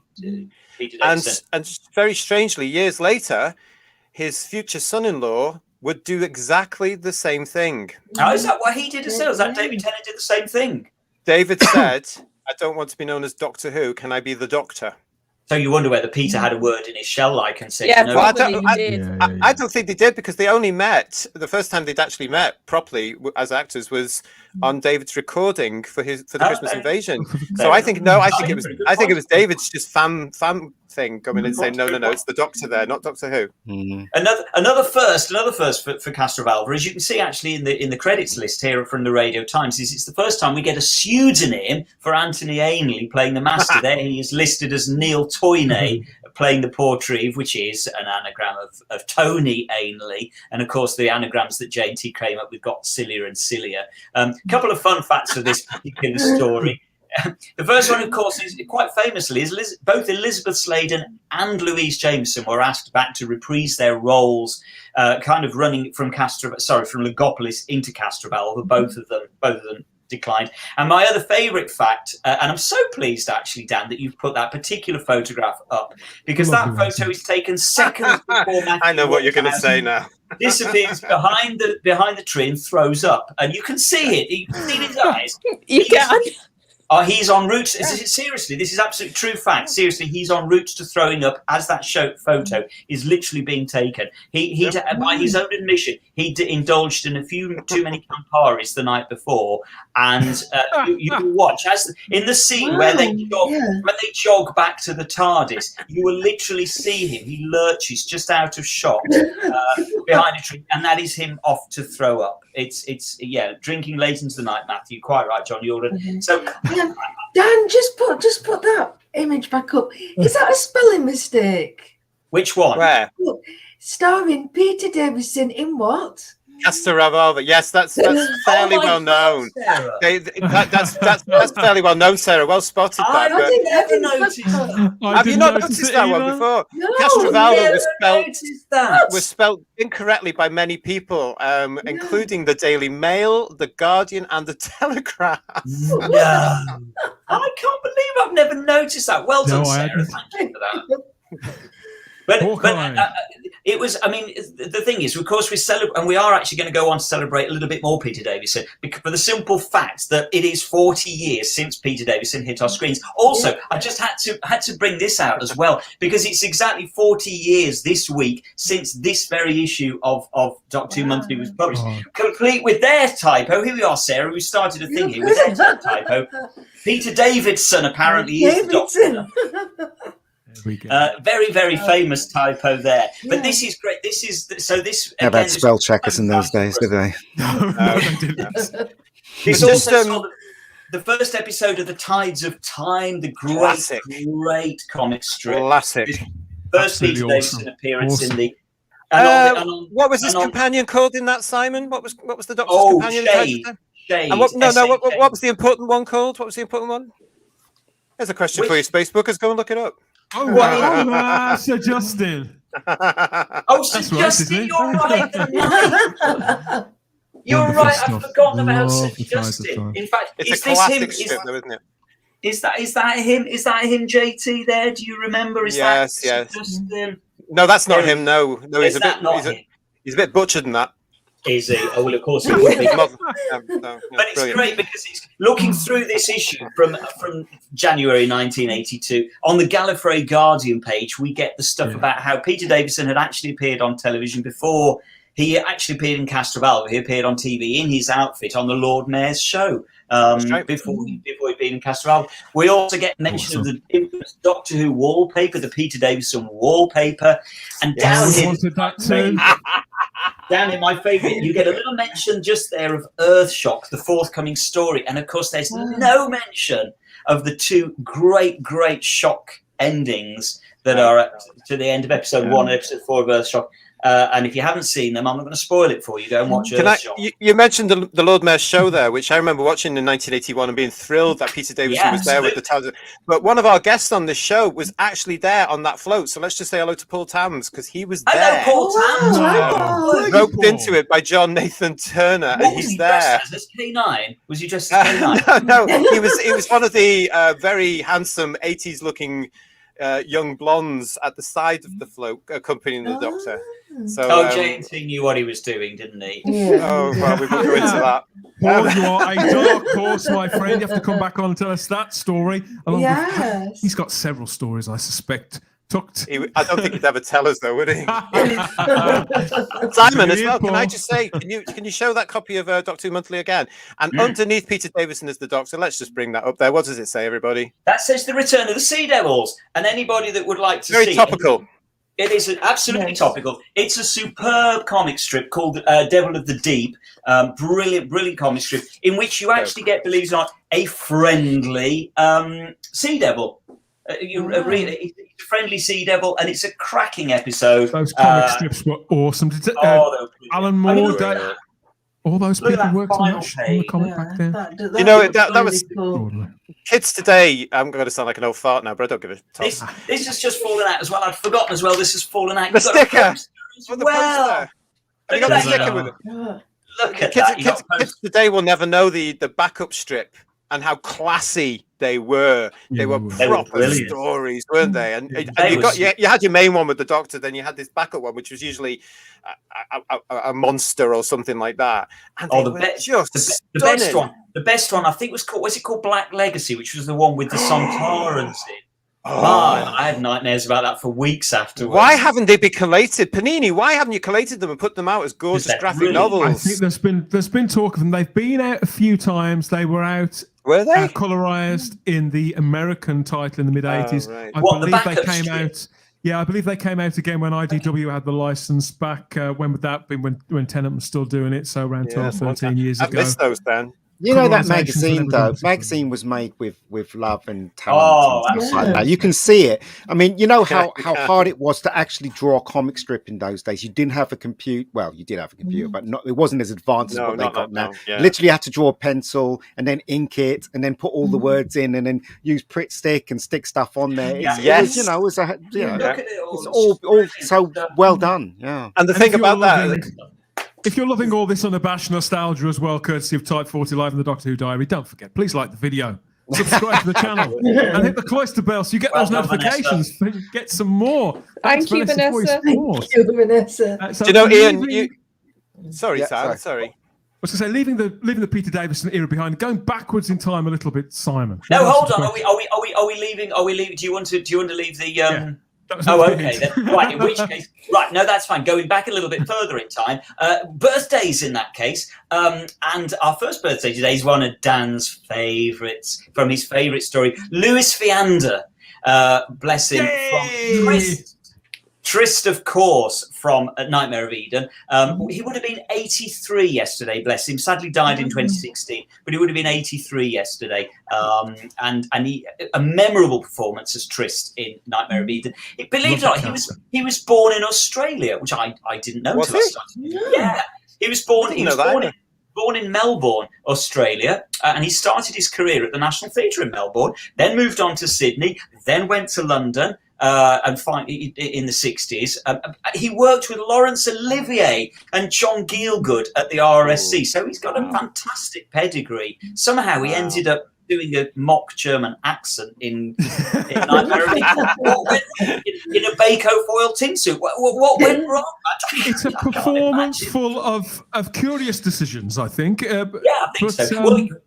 Well, actually, it was his decision to play Trist with a German accent. So we have him, and he wanted the glasses. It was his idea for the glasses. Looks like Robert Powell there, doesn't he? He commits, I think, doesn't he, Ian? Yeah, that's a good way of saying that. He definitely commits. I think we can say commits. He apparently he played the original Mr. Darcy as well in Pride and Prejudice for the BBC in 1967. Wow! I wasn't here at that point. Crimpling Doubloon here says he's like a Doctor Who villain if played by Peter Sellers. That's actually quite clever. That's quite true, that, isn't it? Yeah, it's true. It is true. Yeah, I'm guessing, Dan, that I'm guessing you love his performance in. It sort of worn me down over the years because I'm a big fan of the story, the story itself. Yeah. This performance, when I first saw it, like a lot of performances in this particular season, you put the time it's a VHS tape, you put it on pause and you think, am I really watching what I think I'm watching? Is this is he going to do the whole thing like this? And sure enough, he does. And he does. Kind of like Graham Crane, he sort of beats you into submission, I think, Sarah. Yeah, he definitely commits to it. Kelly Lynch, apparently Kelly Lynch put us all on mute and wants to know who that is. It's Louis Viander, who would have been 83 yesterday, Kelly, from Nightmare of Eden. Right, moving on, but we're staying with season 17, is Susan Danielle. Another of, I'm guessing this will be another of Dan's favourites, and probably hello. Yes and no. Okay, yes and okay. No. Well, bless her. She will be 65 tomorrow, so we have to wish Suzanne Danielle a very, very happy 65th birthday tomorrow. She was born not in Australia; she was born in Ilford in Essex, and as might be blindingly apparent from the photos, she was a junior gymnast champion before donning a disco glitter wig and Purcell white lycra to play Agella in Destiny in the Dark. As beautifully displayed there, that I believe is going to be that's the costume design there on the left from gorgeous Hudson. I'm guessing, it is. There's her name at the bottom. So I mean, the Mavellans are just a brilliant creation. I think I loved Destiny. I love the Mavellans. I really do. So do I. I've actually met her. Actually, you might have done, because I wanted to ask you in particular, Ian. This Susan Danielle is one of those names, one of those actors, one of those personalities who at the time I knew who she was, and I knew that her going into Doctor Who was a big deal. But I was a very, very young kid at the time, but I didn't know how she'd become famous. And in all these decades in between, I've never been sure why she was famous. Like people like Koo Stark. They're just people from gossip columns. Yeah, Simon. they are. Well, yeah, but to put it in context, she did a heck of a lot of television in the late 70s. She did. Okay. Tales of the Unexpected, Hannah House of Horror, Morecambe and Wise. She was in the film Arabian Adventure with Christopher Lee and Peter Cushing. She was in the film Flash Gordon with Brian Blessed. She was infamously in The Stud. She was in The Wild Geese, The Professionals. Her most notorious role, believe it or not, was in 1978's Carry On Emmanuel. Oh, I was hoping you were going to mention that. It has to be done. The very, very last ever Carry On film. She was the star. She was reportedly paid £2,750 for which wasn't enough. £2,000. It wasn't enough, let's be honest. Yes, Carry On Emmanuel is the Orphan 55 of Carry On movies. It's the one the Carry On fans have rejected, isn't it? And even more so than Columbus, which followed it about 30 years later. But Columbus is almost watchable, whereas Carry On Emmanuel is literally just not. It's not Carry On. It's one of those. It's one of those window things, isn't it, from the late 70s? It's more a sex comedy. They used to call them sex comedies, didn't they, JT? So, Confessions of a Driving Instructor, Adventures of a Plumber's Mate. That's it. All those kind of lower rent kind of comedies. Plumber's Mate. Excellent. You know what I mean, sunshine. So we wish Suzanne Danielle happy 65th birthday for tomorrow. Also tomorrow, 59 tomorrow, is Ajoa Ando. Yeah, absolutely. Actress, writer, producer, born Bristol, 1963, of Ghanaian descent. Believe it or not, I didn't know this. She first appeared as one of the nurses. Yeah, the nurse. I didn't realise that. Disappeared under the makeup for me. And then, of course, most famously known for playing Francine Jones throughout season 3. She's also done many, many Big Finish performances. 90 episodes of Casualty. 90 episodes. Yeah. Year of EastEnders. She was in Invictus, in which she played. This was a Hollywood debut in Invictus, where she played Nelson Mandela's chief of staff to Morgan Freeman. Come on, directed by Clint Eastwood. I mean, doesn't get much better. And most recently, I think she's been in Fractured with Sam Worthington, and he's also and she's also in Witcher season 2. Okay, is she? Yes, Is she not also? Is she not also in Bridgerton? Bridgerton, she's in Bridgerton. So this is awful, isn't it? Well, but she's a busy lady. She's a busy actress, and I say she's a writer and producer as well. Believe it or not, in 2009, she was also licensed as a lay preacher in the Church of England. So respect. She's one of those actresses. She's one of those actresses under the protection of the BBC at one point. Every time that BBC had a show, they would go to her. Really? Yeah. So at one point, she's so watchable though. Ever such a relatable actress. I've always enjoyed her in everything. I saw her in Bridgerton as well quite recently, and I couldn't really keep my lunch down after seeing that show. But yeah, it was the same. But she was good in it. She's always good in everything. I remember she's a seeing good her actress in the 90s in dramas and things like that. She was wonderful in Doctor Who, particularly as always, very believable as Martha's mother. I believe she's also recreating that character for Big Finish at the moment. But she was right though, wasn't she? Stay away from the Doctor. Yeah. Not what you think. Listen blah, to blah, your blah. mother. Listen to your mother. She was right. Yeah, but absolutely right. She was also a nice contrast to Jackie. Exactly. Because you thought, we're having a mum again. We're going to get the same type of character, but she was very different. She was. She wasn't flirty. She wasn't like any of that. Common. She wasn't common. Yes. She definitely wasn't common. She was very straightforward. She knew exactly what she was talking about. She sensed who the Doctor was, warned her daughter, "You're wasting your time," and she was absolutely right. She was wasting her time, personally. But look, there you go. So yeah, good actress. And she's several Big Finishes, according to the people in the chat. She's one of the Rachnos in a Big Finish adventure. Yeah, loads and loads of Big Finishes. So she's a busy lady, and as I said, the thing that amazed me was I never realised that she was Sister Jack in New York. Never realised that. Very, very, very finally, just moving on, right, almost up to date. Apparently, and this is something I had known nothing at all about, I'm going to be honest here. Apparently, we got the world tour on BBC 3 on this week back in, I haven't even got a year for this. What year? Yes. 2018. 2018. Yeah, correct. Right, so this is Peter Capaldi and Jenna Coleman going off on a global tour taking in Cardiff, but never mind.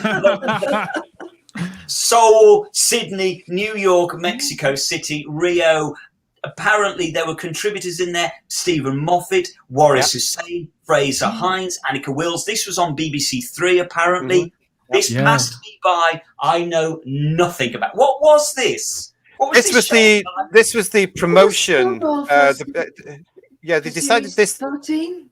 Yeah, it was the promotion for this. It was the launch of Peter's first season, and instead of just doing the usual thing, they took him around the world because the show at that point was huge, and the crowds that came to meet him and Jenna were massive. That logo, I've actually got the T-shirt for that.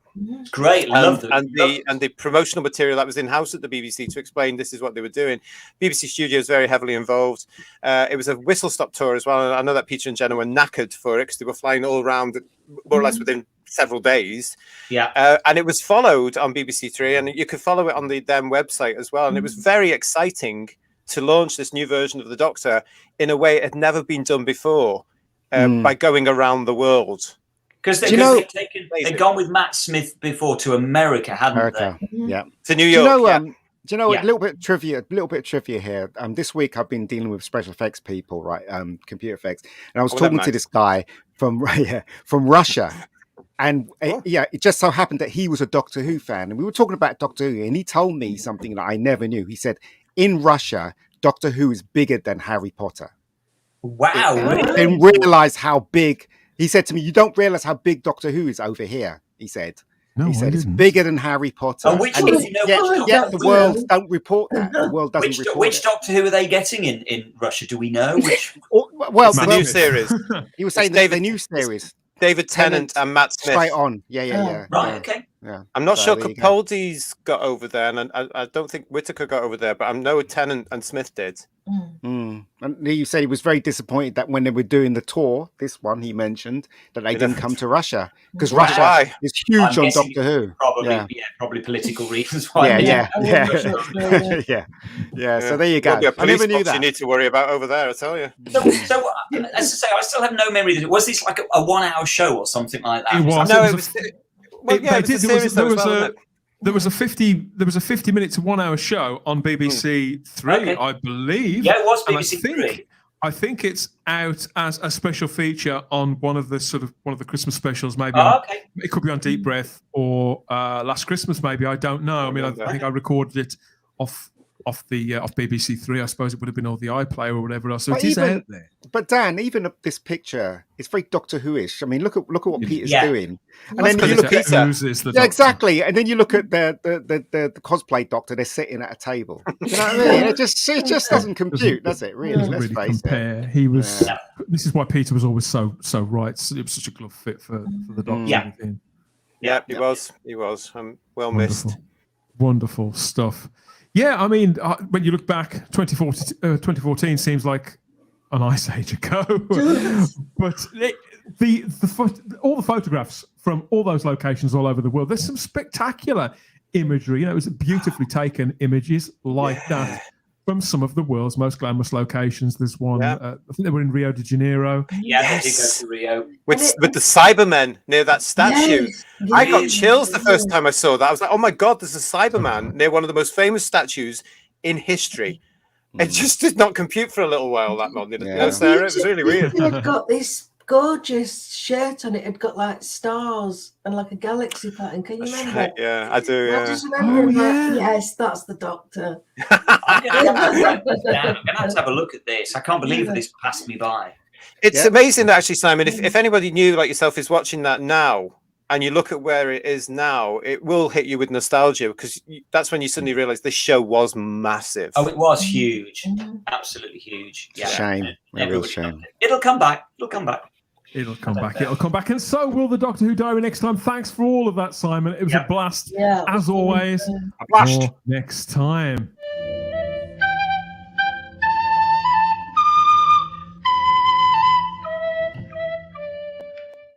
Yes, I'm just nodding off to sleep. I know, yeah. Returning to the present here. I'm sorry, everybody. Returning to the present here on Type 40 Live to talk a little bit before the end of the show. We have lots of merchandise to come at you with right between the ears. Shouldn't this be for Christmas kind of thing? Isn't this merchandise too late?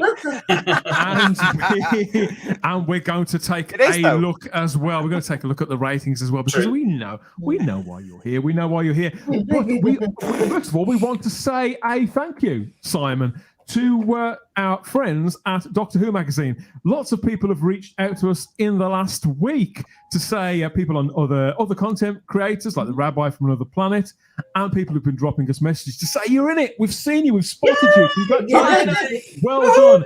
And the latest edition of Doctor Who magazine, issue number 573, and Type 40. There we are. So Simon, tell us about this. What was this? What were we doing? Where were we doing it? And how have we ended up in Doctor Who magazine?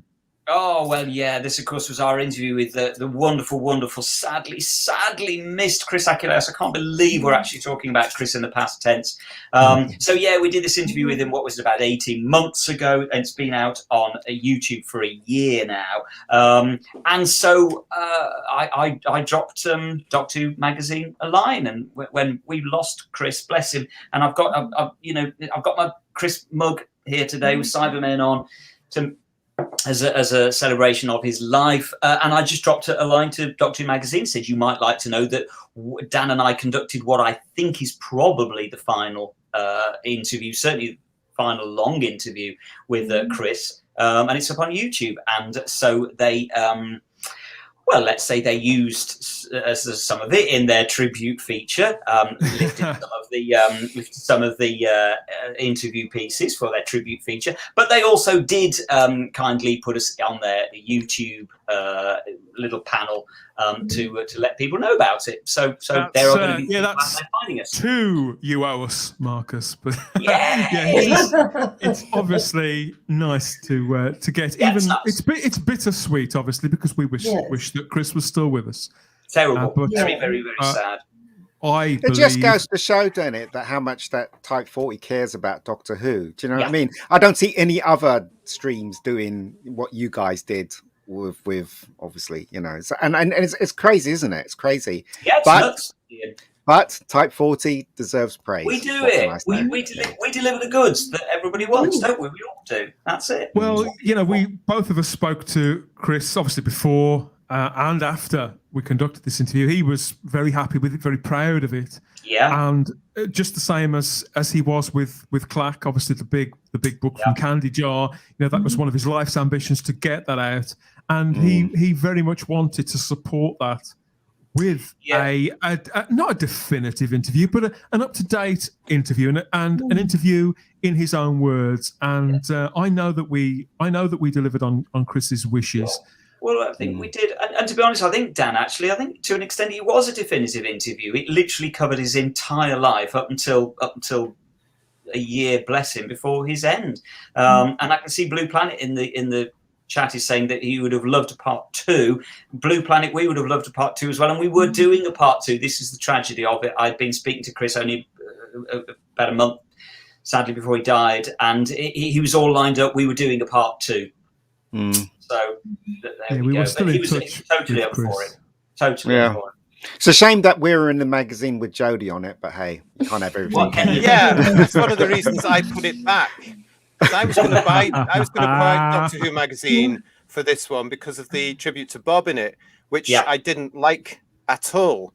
And I just thought the content of Doctor Who magazine was awful. And I'm going to say, if Marcus is watching this, you have a potential this year to bring people like me back to the magazine by jettisoning all this nonsense with the current stuff and bringing back the balance in the letters page about good and bad stuff about this. Because I looked at it and thought, this is $5.99, back on the shelf. I have to say, and since we're talking about the magazine, it really got my back up when that Bob Baker was just this tiny thing at the top. And again, I was really annoyed about that, Sarah. Massive, you know, figures of Doctor Who history, and we get her on the front as a weeping angel for some reason. Yeah. Well, it's not even that as well. They were doing some lovely classic focused covers, weren't they, as well? So you would have thought with Bob and K9 and obviously Chris's work, they could have put a real statement piece cover. Yeah. But they went with the most boring type of thing of here's Jodie and then some really stupid background font. It's just like, really, and it's an odd decision because from what we understand, the Jodie covers don't sell as well as the non-Jodie covers. Well, there goes our other chance for being in that magazine. Then, don't it? But you know, if people at the magazine are going to judge it because of that, it shows exactly where they are. But I would say to them, as I've tweeted them many times, get rid of the people with the personal pronouns and start bringing in proper people to run the bloody magazine and bring us back. It was quite surreal to see my name in that magazine, as I've been buying it for 40 years. I won't lie, and it's and I'm pleased. Well deserved, Dan. Well deserved. So pleased to see us featured in there too. So as always, thank you for your support and thank you to Doctor Who magazine. Yeah, I'm grateful to for putting us in. So thank you publicly for putting us in there, and hopefully there'll be many more. Guys, backtracking. If you are not going to add Doctor Who magazine to your shelf, obviously that's up to you. But there are other lines of merchandise popping up, and JT has been all over it. He's cast an eye, like a rash, skylight of the Doctor Who loft, and rounded up a few little goodies that have caught your eye over the last few days. Haven't you? New releases that are on the way in book form and CD form. So yeah, what do we know about these little beauties?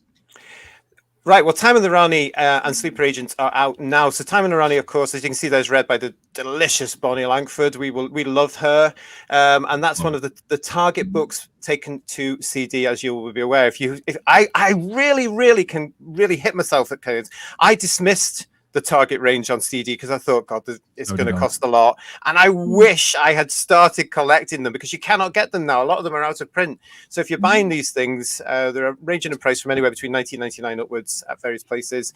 Good for you. Time and the Rani is available now. Sleeper Agents, Space Bookers, you'll know we've been covering these Beyond the Doctor CDs over the last couple of years, and this is the latest in the range. And as you can see, interestingly, it's Ben and Polly. They're all written by Paul Mars as well, aren't they? And he is a very creative writer. I mean, we've scoffed a little at some of the premises for Bestie, these, for example. And yet they do seem to be creeping out, and they seem to be quite modest adventures with characters, as you say, like Ben and Polly, who generally wouldn't be the focus of a release like this, JT. No, and as I've mentioned before, these are very reminiscent to me of the Target range with the companion range that they did, which was short-lived because nobody bought them. But if these are selling, who knows what you'll get next? And that one's read by Anika Wills as well. So if you're buying that space, because that is now available for you to go out and buy, and you can actually get it from a physical shop. Go out and go to a physical shop and look for it. You know. So there's that one. I do like Alistair Pearson's revised version as well of his Time in the Rani artwork. Works there so hard on them. He does work so hard in them. If you follow any of the Facebook groups based around the Target book covers, Alistair's on one of them, and he does share some of his altered artwork, and he works so hard to make sure it looks right on a CD cover. And of course, that's the rejacketed, that's the blue spine version of the Target book, not the original one, which was a really awful photograph. Around 93, 94, something like that? Something like that, yeah, towards the end of the blue spine range, which of course are very, very collectible now. If you've got the blue spines, please look after them because they're going up in price. Yeah, well said, JT, says Daniel Leach. We've got lots more comments here in the chat and lots of icons. Love Ben and Polly, says Retro Doc, two of the most underrated companions. There, you might want to add that to your Christmas list for next year. Then, if you've got a birthday coming up, who knows? Nice one. Beautiful Rani. Yeah, it's a beautiful painting there. Yeah. Always loved that one. And there's this release too that's on the way. This looks like a definitive box, I think, for a particular corner of Doctor Who audio releases. Absolutely, and as you can see there, Space Bookers, there are some classics on there. And, of course, we are getting another re-release of the Pescaton. So if you have missed the wonderful Pescatons over the last 30 years, you can get it again as part of this book set. This is coming out in June. They are pre-ordering this now, so it's coming out in June. And as you can see, they got the Paradise of Death, the Ghost of the End Space from the John Pertwee audio series, which was on the BBC back in the day. Pescatons, as I've mentioned. You've got Slipback, which I'm sure all of us have a various copy of Slipback. That's with Colin Baker. And then you've got Exploration Earth and Whatever Happened to Susan Foreman, which they couldn't obviously get the Foreman bit in. I've got a story about Exploration Earth. I remember. I've got vivid memories. For anybody that doesn't know, Exploration Earth was about 20-minute, half an hour radio drama that Tom Baker and Elizabeth Sladen did in the late 70s. That went out on BBC. It was an educational thing, and so it went out to schools. And I can still remember it would have been about 1978, so it would have been when it went out. Being in school, I'd been sent down to the reception area to do some photocopying, and I remember standing there doing this photocopy, and I could hear somewhere in the distance the Doctor Who theme and Tom Baker and Elizabeth, and I was thinking, what's that? And my little heart was going. And it was years later before I actually found out what it was that I'd been listening to, drifting from a classroom, because I never got to hear it at school in the day. And I just heard it drifting from this classroom, and finally, eventually found out years later what it was that I'd missed. It's not very good, to be honest. I love that story, though. I have to point out as well that these are all re-releases. They're not new, obviously. They are all re-releases. They've been out over the last God knows how many years now. So they've put them into these collection boxes. So if you are collecting audios, check to see if you've got them all. And if you haven't, there you go. It's also available on download in June as well. But there's nothing like the physical medium. You can't lose a physical medium. So why not go? It's available for pre-order now, and it comes out in June. Good. Those box sets, they've already put out several of those, haven't they? Of collections of missing stories and things like that. So they are sort of definitive, and the packaging of them is absolutely beautiful. And have you noticed that recently they've changed the police box? They're keeping up with the times. The police box on that picture is, I think, the third release of using that variant of the police box. Check out the lights. I know they changed it, but no, I hadn't worked out they changed it every single time. They seem to do it quite regular. Yeah. Next. And yeah, the next is another release here we've got coming up. I had my eye on this because as a comics fan, I'm aware that Free Comic Book Day is coming up. This is in May 2022. Free Comic Book Day is a thing through all comics retailers, and it gets heavily trailered in the trade press. As you can see here, this is from the previews catalogue for January 2020, and this was in there earlier this week. So we've got a listed writer here for this one-shot special. Free Comic Book Day does exactly what it says on the tin. Totally free comics. If you go down to your local comic book shop... Oh, no, they are. These ones are. It's probably Jody Comics. Completely and utterly free. Well, they've put out a free Doctor Who comic every year for, well, certainly since Titans had the license. In fact, it may have even been when IDW had it as well. And it's tended to go across the ranges. So whatever they've been doing at the time, there was a Capaldi one, there was a multi-Doctor one, there was, I think, a Jodie one. But all we had with this was an epic adventure with the time-traveling Time Lord. It says this issue serves as lead-in to an explosive new story that reveals the very early years of the Doctor. Now, I was initially quite excited about that, particularly as it is literally completely and utterly free. You can go into the comic shops and you pick those up. In fact, in some instances, if you have your little tote bag there, the staff at the comic shop, they will fill them for you. It really is completely free. Because they want to get rid of them so they don't have to throw them in the bin. Get them out. Well, you know how it works in comic book shops. Yeah, they return the stock that they can't sell or whatever else. But the cover has since been revealed, and I'm afraid... Brace yourselves. Yes, this is the revealed cover today. Features Joe Martin. I told you never get anything for free. Ever. You know what got me about this one beforehand? Because I do look at these. I've got a few of the free ones because they were free. Some of them are good. You know, and some of them are okay. And what got me about this, I had immediate shiver down the back of my spine because I'm one of these fans that doesn't believe you should ever go pre-Hartnell. I don't want to see what the Doctor was like as a little boy or in the academy or how he and the Master grew up. I'm not interested because that's part of the Who in Doctor Who. And when they said in the thing, oh, this is going to be into the Doctor's previous lives, I just had an inkling it was going to be about that one. You know, but this is not the Doctor. This is not the Doctor. This is a woman that lives next door to me that goes to Asda's every fucking day. That's what she is. I'm sorry. She will never be accepted as the Doctor, and it's nothing to do with her colour either. It's nothing to do with it. Yeah, but let's issue the disclaimer that there are 3 or 4 people on Twitter who are really excited about this. As always. And we know who they all are. Yes, we do. Can we just talk about it as a cover? That is a shockingly bad cover. You've got a Doctor with nothing going on around them. It just looks like somebody's got, like, do you know when you're a child and you get those things you look through and it goes all... That's a shockingly bad cover. Well, you're right, Sean. It's just lazy. It's just a lazy cover. I mean, to be honest, I could have knocked that out with a quick bit of software on my own computer, and I'm no artist. They're just shoving this thing in our face all the time. She is not the Doctor. She is not the first Doctor. She is not. In fact, the whole era, the Chibnall era, is not Doctor Who. Let's just get that all straight in our head. Nothing's ever for free, right? I mean, I would offer that Jodie House, I've read some of her Doctor Who comics, and in my view, she's the best writer who's written for the 13th Doctor in any format that I've seen. But I still think that these comics are, I think Titan have kind of fallen out of love with the brand. I think they're all desperately unloved with what they're churning out now. I personally don't. Roberta Ingranata seems to be quite an in-demand artist. It's not to my taste, Roberta, no offence.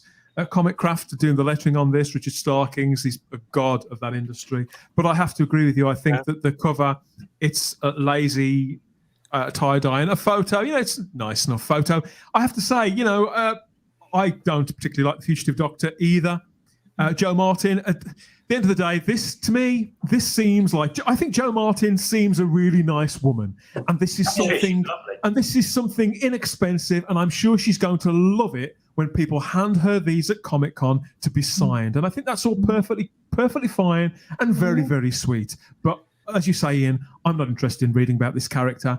I think that with whatever's to come on screen or not, it's all pretty much over. It's a footnote in Doctor Who history. That's what I'm saying. It's going to be washed away really quickly. And so I think this is a bit of a cynical cash grab at the very close out of this era.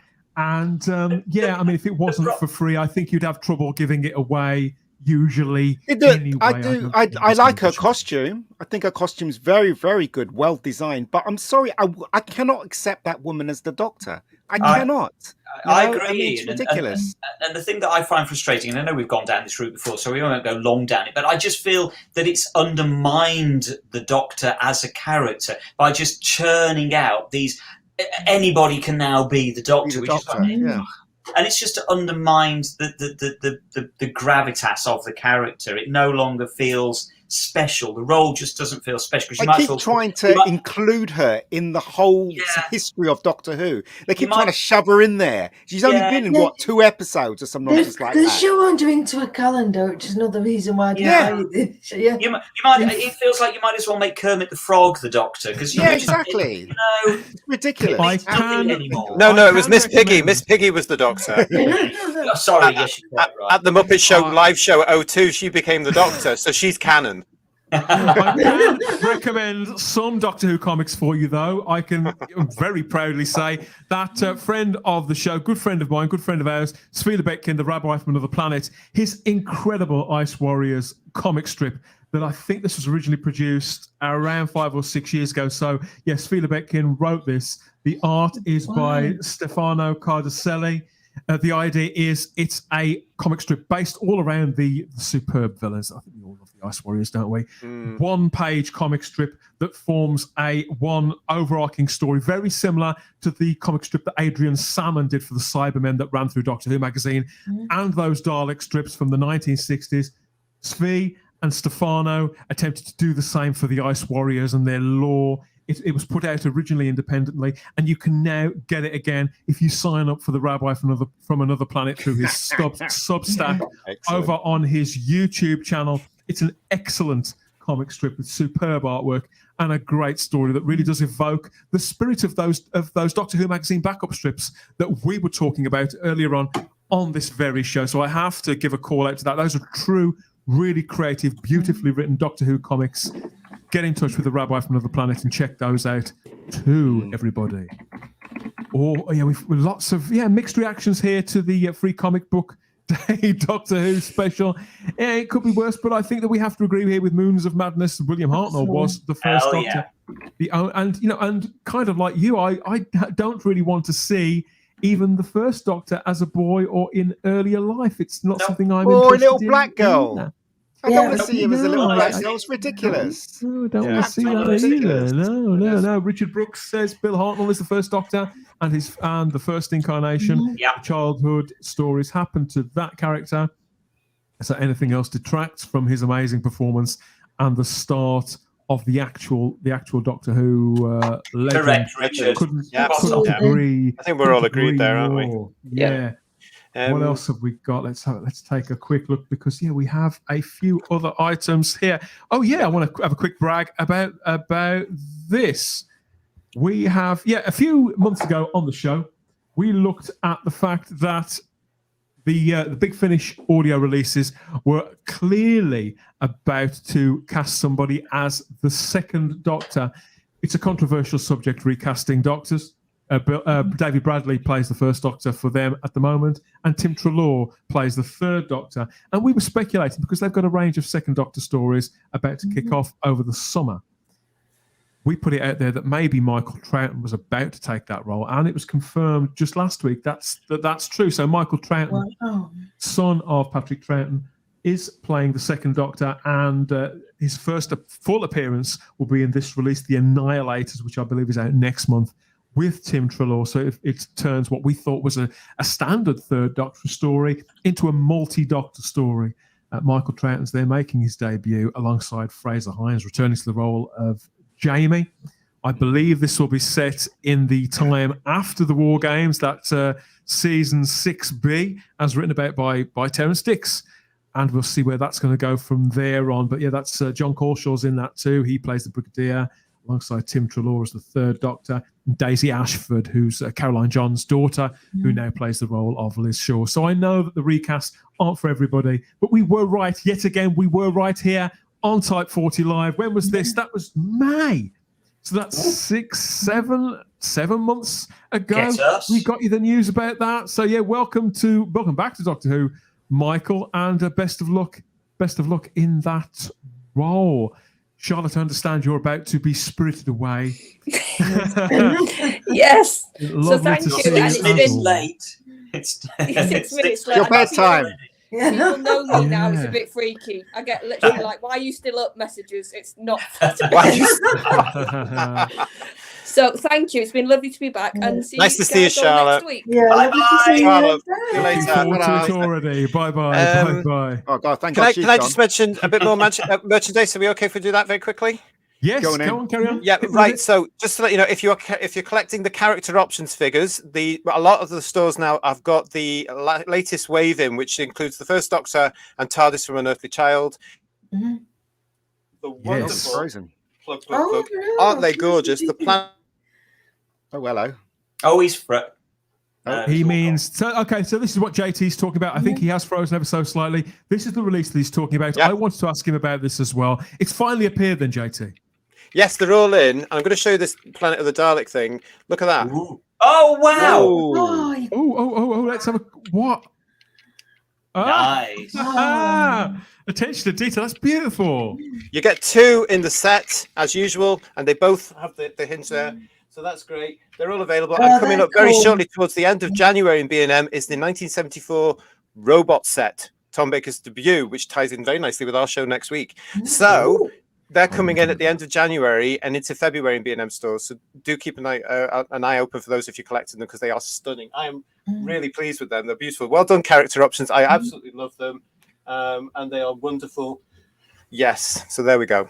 There are several. I mean, I do struggle to get hold of these. There are several that have come out in the recent past where I've been kicking myself for simply not being able to get hold of. It's but yeah, if I can't get hold of one of the robots, I'll be absolutely mortified. So I may have to you look gorgeous. Speak to my agents. Agents out there in the field, and see if I can butter one of you guys up to try and find me that, because I would love a K1 robot. Yeah, and they do look lovely. The K1 robot looks absolutely gorgeous. But I'm so impressed. That's Simon. That to me is a Dalek. And that exactly, JT. I was just about to say the same thing. That's what you call a Dalek. Beautiful. John Yalden says, "Blimey, JT, you've already got me hooked on the Dalek sets. I'm going to have to sell my car now." That's gorgeous, JT. As Wendology. Lovely, says Daniel Leach. Really nice, says Vanessa Law. People love this. They do. They get you right in the feels, these figures. Yeah.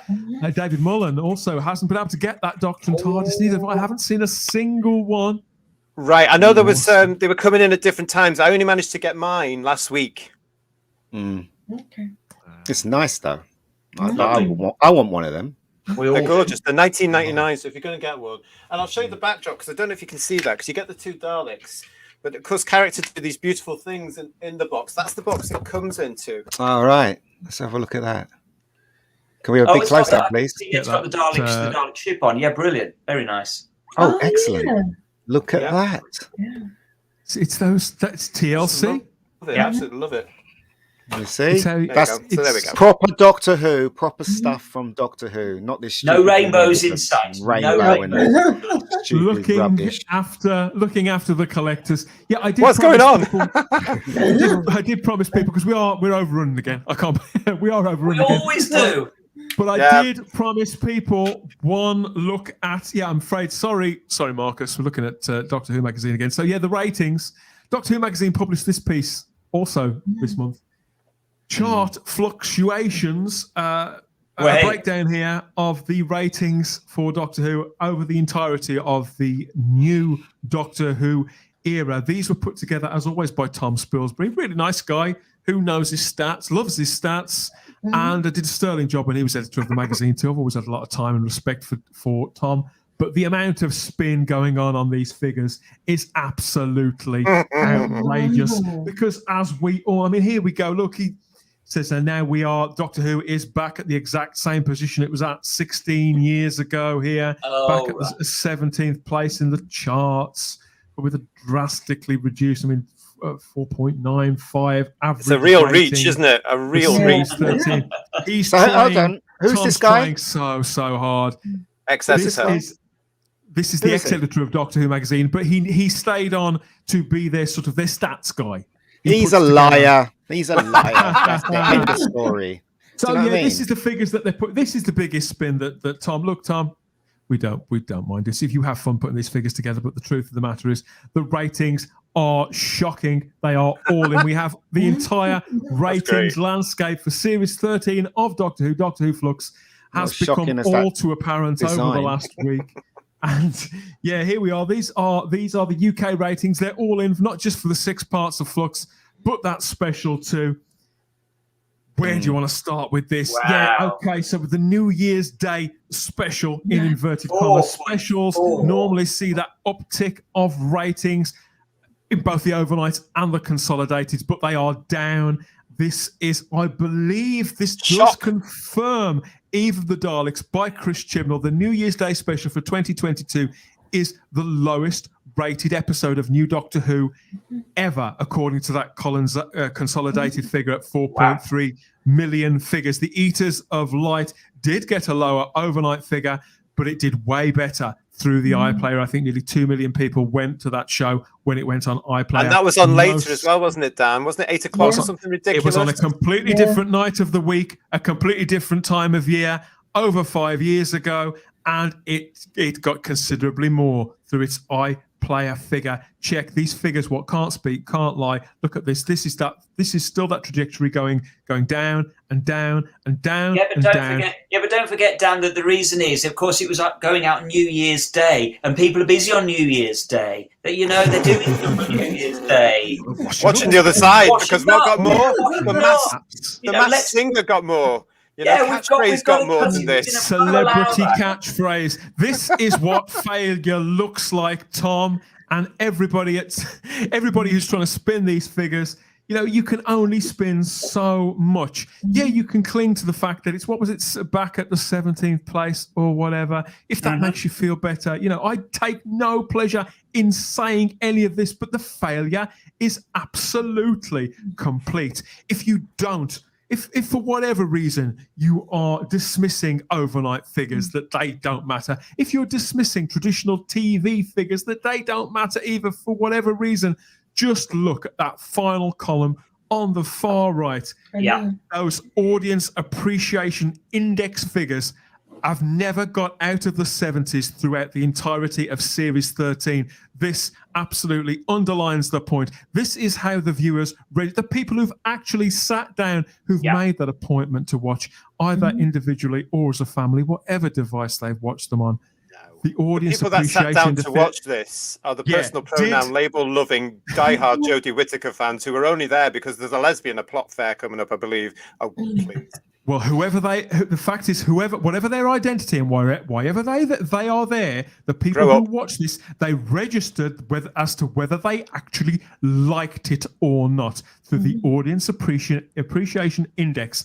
And although the special did go back up to that 77, it didn't go down to the low of episode 3, Once Upon a Time, and that was a real low right across the board. These are still terrible figures that realistically, if Doctor Who's future wasn't assured with Bad Wolf, thank you again, Julie Gardner. Save Doctor Who for us, please, Julie. If the future wasn't assured with Bad Wolf, these are cancellation-worthy figures. Yeah.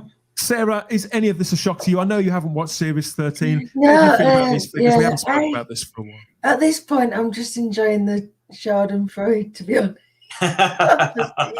Because I remember all the flack that we got for Capaldi, particularly in his last series, and all the excuses and it's Doctor Who's crap, he's a crap doctor. No. Capaldi never got out of the 80s for the AI.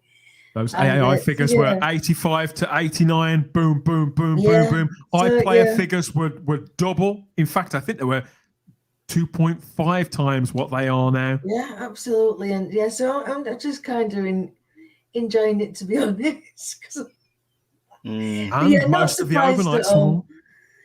Yeah, and again, I'm getting a bit annoyed at the people think, well, the next episode surely it's going to be good. No, because it's written by Christian Hill. Why haven't you All of learned it's written by Christian. by now? Yeah, people should learn.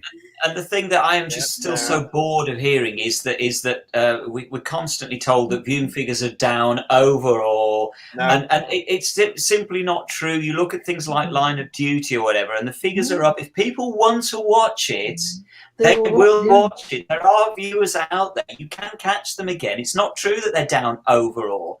Yeah, they are down.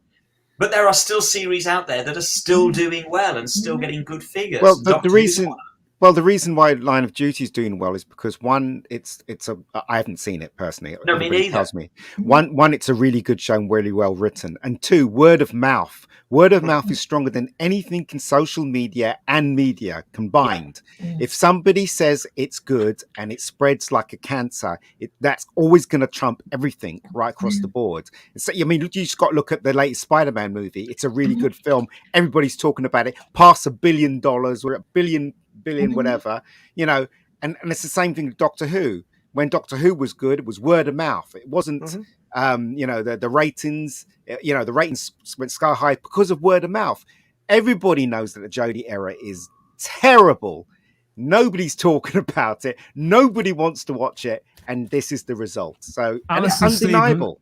Alison Stevenson adds here, Ian, the viewing figures were always going to fall away given the 6 episodes were all one story. Nobody was going to start watching from episode 2 or 3, for example. Is that a fair comment? Yeah, I think the entire thing was misconceived, and we've gone over this on the Type 40 Doctor Who podcast too, which you can find. We're about to drop in the next few days. We'll be dropping our review of The Vanquishers, episode 6, the finale of Flux, where we deliver our post-mortem on that. But yeah, I think the entire exercise has been foolhardy, misconceived, and badly delivered as always. I feel Williams sorry here. for the fans of Jodie. I feel sorry for them because they're all going to walk away soon because they're not part of the we. They're part of the they've only come in because they've got agendas that you mentioned a lot, Ian. They have you can see it through Twitter. They have those agendas. That's the only reason they're supporting Jodie Whittaker and the Christian Hill. But if you look at the fact that, Simon, to highlight your point, which we've discussed before on this show,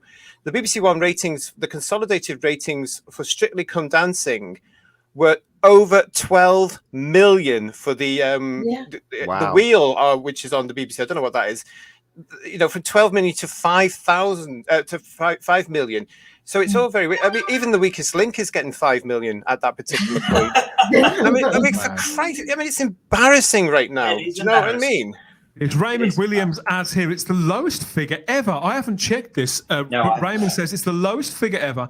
Battlefield was up against classic Coronation Street, which averaged an audience of 19 million in 1989. It's got its highest ever audience that year. I always say to these people that try and, Raymond, when we get these newer alleged fans saying, oh, well, in the 80s, you can't compare today's television to something, of course, in the 70s or 80s because we have 4 channels. And we didn't have the playback. We didn't have the iPlayer. If you missed your show on that night, you were never going to see it ever again. So, this is what people today, anything compared with today, Jodie's ratings with Sylves or Colin Baker, you can't. They're two different You can't. But what you can do, JT, is as you've just done there, you can compare it with, for example, Strictly Come Dancing, because that's become. I mean, I don't like Strictly Come Dancing, but it's become appointment TV, and so it's getting 12 million views. So the viewers are still out there. You can still do it. So even though there are lots of channels, and we can do it on catch up, and if people want to see it when it goes out, they will watch it, as Strictly proves. And I was saying just over this fuss of the ratings, because I do get really tired with it all, and I just started saying, I think Dan, you saw me commenting one point, it's going to be very interesting when the new version of Doctor Who hits in 2023, and those ratings are anywhere between 7 and 10 million. I'd like to see what these people are saying about that then. Yeah, we'll see. Absolutely. We do have another graphic here. This is from Andrew Green, courtesy of Andrew Green here on Facebook. These are so just to balance out really the figures that Tom was giving us, the spin that we were trying to get there. This is all the audience appreciation index figures. So we've just seen the figures for series 13 on the previous slide. This is what the average audience appreciation index figure looks like. And a ranking here proving that the Jodie Whittaker era not only is the very, very bottom of all the audience appreciation index figures recorded on the show, but I mean, it speaks for itself, doesn't it? They get progressively worse and worse and worse from series 11, series 12, series 13, and that's at least series 11 and 12 are pretty static. It's been a massive tail off for series 13. But when you look at those figures, doesn't it bring home to you the fact that between series 1 in 2005, which is all those years ago now, and Peter Capaldi's last one, which was season 10, it was sustainable. Yeah. There's very few points in between all of those when you actually look at it. You can direct some generosity in the direction of those figures. It's a consistent picture.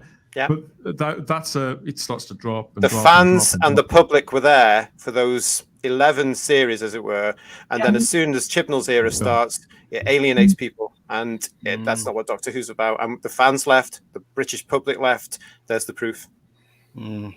Speaks for the very definition of the word divisive. Yeah. Obviously, there is another Doctor Who special due in a couple of months' time. We'll talk. It won't be special in a few weeks' time. And don't watch it. If all of you that are watching it don't watch it, the figures will go down more.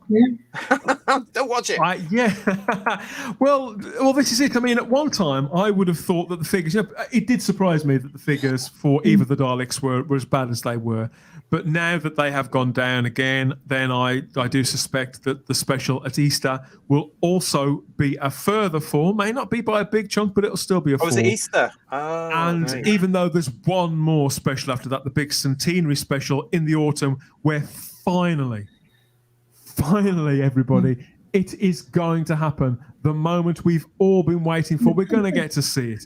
That's going to happen in October. There is a chance that people are going to turn out in their droves to finally wave her off.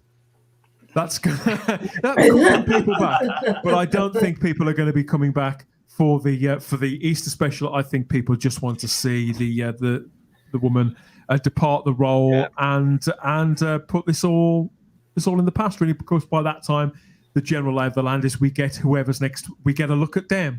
We're not convinced. I'm not convinced that's going to happen this time, but who knows? We'll. Do you reckon, guys, she's just gonna change and then it's gonna cut to black? Yeah, I think it is. Yeah. I think you could be right. Let's finish off with some pretty pictures, everybody. Some serial killers. How about the Daleks? Courtesy of Ant Lamb here. Nice. That's absolutely fabulous. Brilliant. So he's the red one. Gorgeous. Yeah, so he's used the remembrance of the Daleks with the angular little panel in the middle and the sucker. What these reminded me of specifically, Simon, were now you mentioned it, remembrance of the Daleks. They are remembered. But to me, this looks like if the Dapol Daleks. I knew you were going to say that. Yes. We're turned in. We're given a movie budget or something. The colour schemes, the look of them. I just love this. I love what Ant does. They look shiny, don't they? They look like the gold bits look like they're made of metal or some kind of, and it just looks epic. It looks epic, doesn't it? That's a great word. It also I want to see them on a big screen. Yeah, so would I. It reminds me as well of the Jigsaw from the 70s, those Dalek Jigsaws that came out in the late 70s. Yeah. It's got that real proper classic feel to it. That has, I love it. I love the colour schemes. And do you know what we were talking about? What could the exciting things that could be happening in the future? We've said it before. There's the series, everyone. There's the Dalek series. That's what we want to see.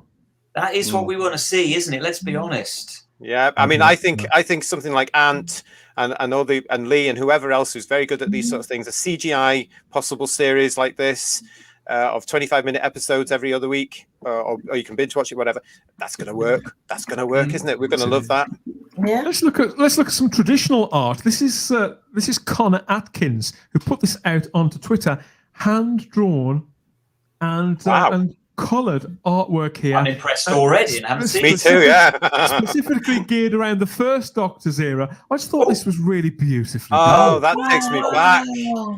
That takes me back to the Celestial Toy Room in the original proper days when Dwaz wasn't as woke as it is. Yeah, that's Although the only thing that's wrong with that picture is where the first Doctor is standing, because he melds in with the Cyberman. It looks like his legs are stretched for some reason. But you know what? That was the beauty with hand drawn, wasn't it? Because you sometimes you did got your compositions wrong and you kill yourself. As Chris Achilleos used to say, he said there isn't an undo button. No, exactly. He actually said that to us in the interview, didn't he? Said that, and it's true. It's I true. just want to add, though, that this is a long-term project from Connor. This is a work in progress. So he's adding elements and companions and foes and monsters from the first Doctor's era to the entire page, and eventually he's going to fill it completely. So maybe the composition, maybe he's got something planned for the feat. I don't know, but I just thought it was really, really nice to see something so warm, and including a couple of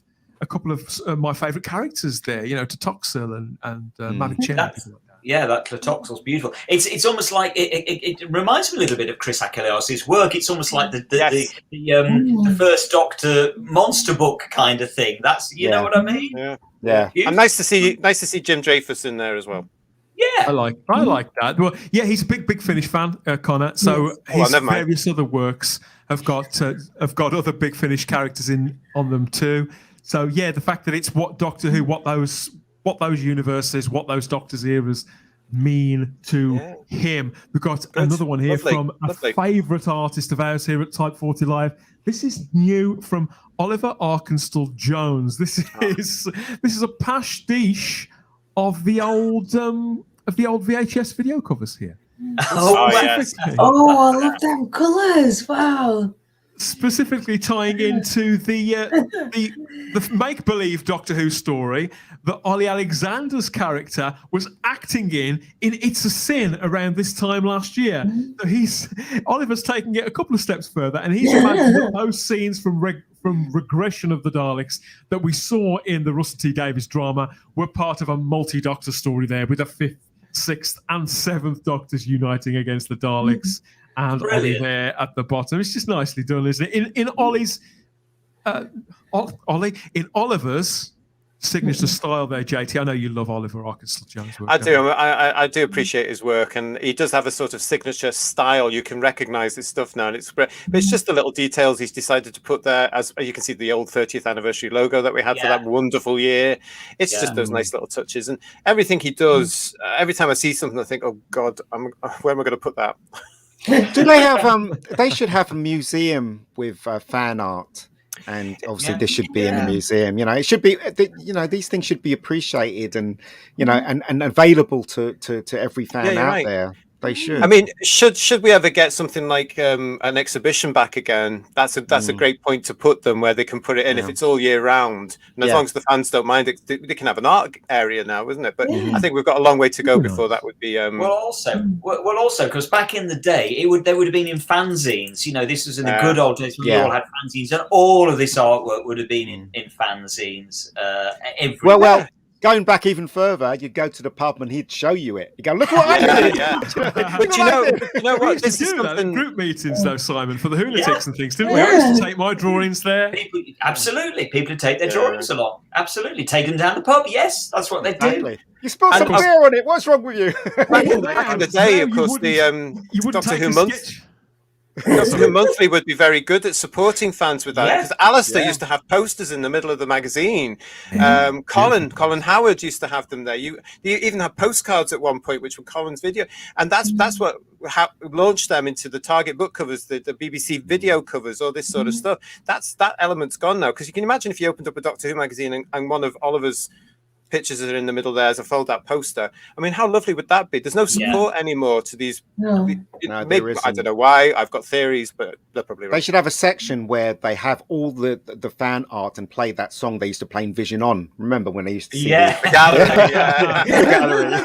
That's what they should do. We talk about carting around little portfolios and sketch pads and whatever else. Now, I think people cart around their tablets or laptops or whatever, their phone, and on which you'll find an item like this. Is our final piece. This is from Steve. Steve, I don't know what your surname is, mate, but I do love this work. This is called Back to the Planet of Giants from Steve, a great cartoon. Wow! Now that's animation. Yes. In an animated style. That's don't you absolutely think? Brilliant. That would be a cartoon, would it not? I believe so. It ties in beautifully to what we were talking about earlier on. There's Bill, as played by Paul Mackey, alongside the 12th Doctor, Peter Capaldi, back on the Planet of Giants. With his big hair. I love his big hair. Pearl Mackie's probably saying, "Don't kill me, I'm gay," probably, or something like that. She always mentions that she's gay, right? You know, so don't eat me, don't eat don't me. Eat me, don't eat me. Yeah, I've got a girlfriend. Oh God, but I really like this. It reminds me. It reminds me of those old sort of Richard Fleischer cartoons more so. I think it's kind of 1940. But you see, somebody should do something. Really, this is such beautiful stuff that you're showing us. It should be celebrated. We should have like I don't know. I've said what I said. You know what I mean? But you know what? As I said earlier, it might all be on the way. We don't know. I hope so. They've got to fill a channel with something. That's brilliant. Absolutely brilliant. Universe. Steve has talent, says John Yulden. We'll have to try and reach out and find out who Steve is. Yeah, let's find him. And Steve, get in touch with us. We love it. We want to talk to you. Julian Raxel. Hi, Julian. Those lovely Pearson posters for 7 Doctors in DWM and their respective foes. They gave away those in the magazine, didn't they? All from the late 80s. I think maybe even through to the 90s, those were carrying on. It was something that was going on there. Yeah. Loved what Alistair did there, and the great success that he had afterwards. And same with artists like Pete Warbank. You know, they all came through with various posters and bookmarks and various other Happy things. days. The bookmarks. God, yeah. I can't believe I bought them. Somebody in the chat. Yeah, that wraps up the show this time. All the fun and games. But somebody in the show has asked us, are they too late? I've lost the comment now. But yes, somebody watching in the live chat on YouTube. Thanks to everybody who's been watching on YouTube live this evening and Facebook. Thank you so much for your company. All those comments. Lovely. Please like the video and subscribe to the channel. Hit the little bell. Hit the cloister bell so you get those notifications. Share us along to the Whovians, the Lunatics, or the hooligans in your life. But we have had people asking, what about Tom Baker's birthday? It's not Tom Baker's birthday, but it is very, very soon. It's Tom Baker's 88th birthday next week, Sarah. And we are going to mark that occasion here on this show by putting on a big old birthday party for dear old Tom. What do you think about this, everybody? Absolutely. I'm so excited. Don't forget your jelly babies, everybody. But you make sure you have it in the little white paper bag. So he's in a little white paper bag. Yeah, exactly. We don't lovely. go corporate though, do we? So yes, just a reminder. Next week here on Type 40 Live, we're going to celebrate the 88th birthday of the Doctor. We're going to celebrate Tom Baker's life, his career, his impact on Doctor Who itself, and on us, his dedicated, loyal, and loving fans. He knows that we adore him. So, it's not going to hurt. Tell him again one more time, is it? At least 2 hours worth of dedicated Tom Baker love. And we want your memories. We want your memories. We want your input, don't we, JT? Why don't we tell them again what we asked them last week? Yeah, what we want you to do is get in touch with us with your pictures of you, if you've met Tom over the years, with your favourite memories of Tom, obviously in Doctor Who, but everywhere else through his wonderful career. If you've got favourite memories of your favourite narrative, your audio story that he's got, because he used to do a lot of reading. Anything at all, send us your favourite memories. Let's celebrate and let's big up Tom for his 88th. Let's try and get him on. I have sent him a message. I sent him a message. You never know. Yeah, let's have a word with Tom. See what we can do. Anything to get another smile off that face. So we've had some great input already. Some lovely stories and images have been coming through. We need some more, though. Obviously, you'll get our memories, as always. And please, everybody who's watched along on YouTube, come back next time and offer us your... I said on the special Type 40 Extra video that we put out, the Doctor Who fandom is divided between those of us who have met Tom Baker and those of us who want to meet Tom Baker.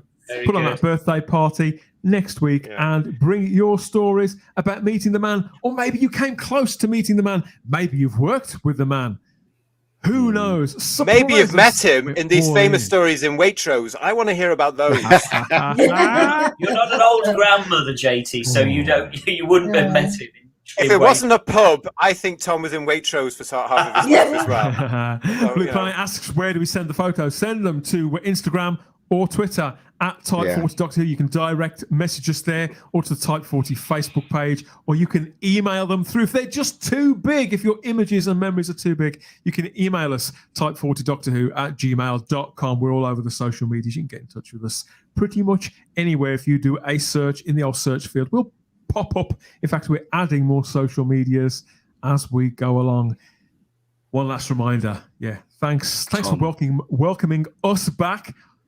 Happy New Year to everybody who's been watching and commenting along. And all the people who come to the videos afterwards. The engagement on these videos gets better and better as the weeks go along. So keep the comments coming. All of us interact when we can, how we can. Loving all of that. Looking forward to more of it next time. Subscribe. Tribute to Tom Baker. Yeah, absolutely. Yeah, tell them again. Subscribe. That's all I can say. I'll exterminate you. I'll exterminate you if you don't subscribe. Please like the video, subscribe to the channel. Don't miss our special tribute to Tom Baker, our big birthday party next time. And there's lots more planned as well for the remainder of our fourth run. We're going to take you from now until around Easter time. All these cold, dark, horrible nights. We're going to talk about the good, the bad, and the ugly of the past, the present, and the future of Doctor Who with all of these monsters that we've got. Just for you. Keep the comments coming. Thanks, everybody, for your time. We'll catch you again next week for more. Bye, Facebookers. Bye.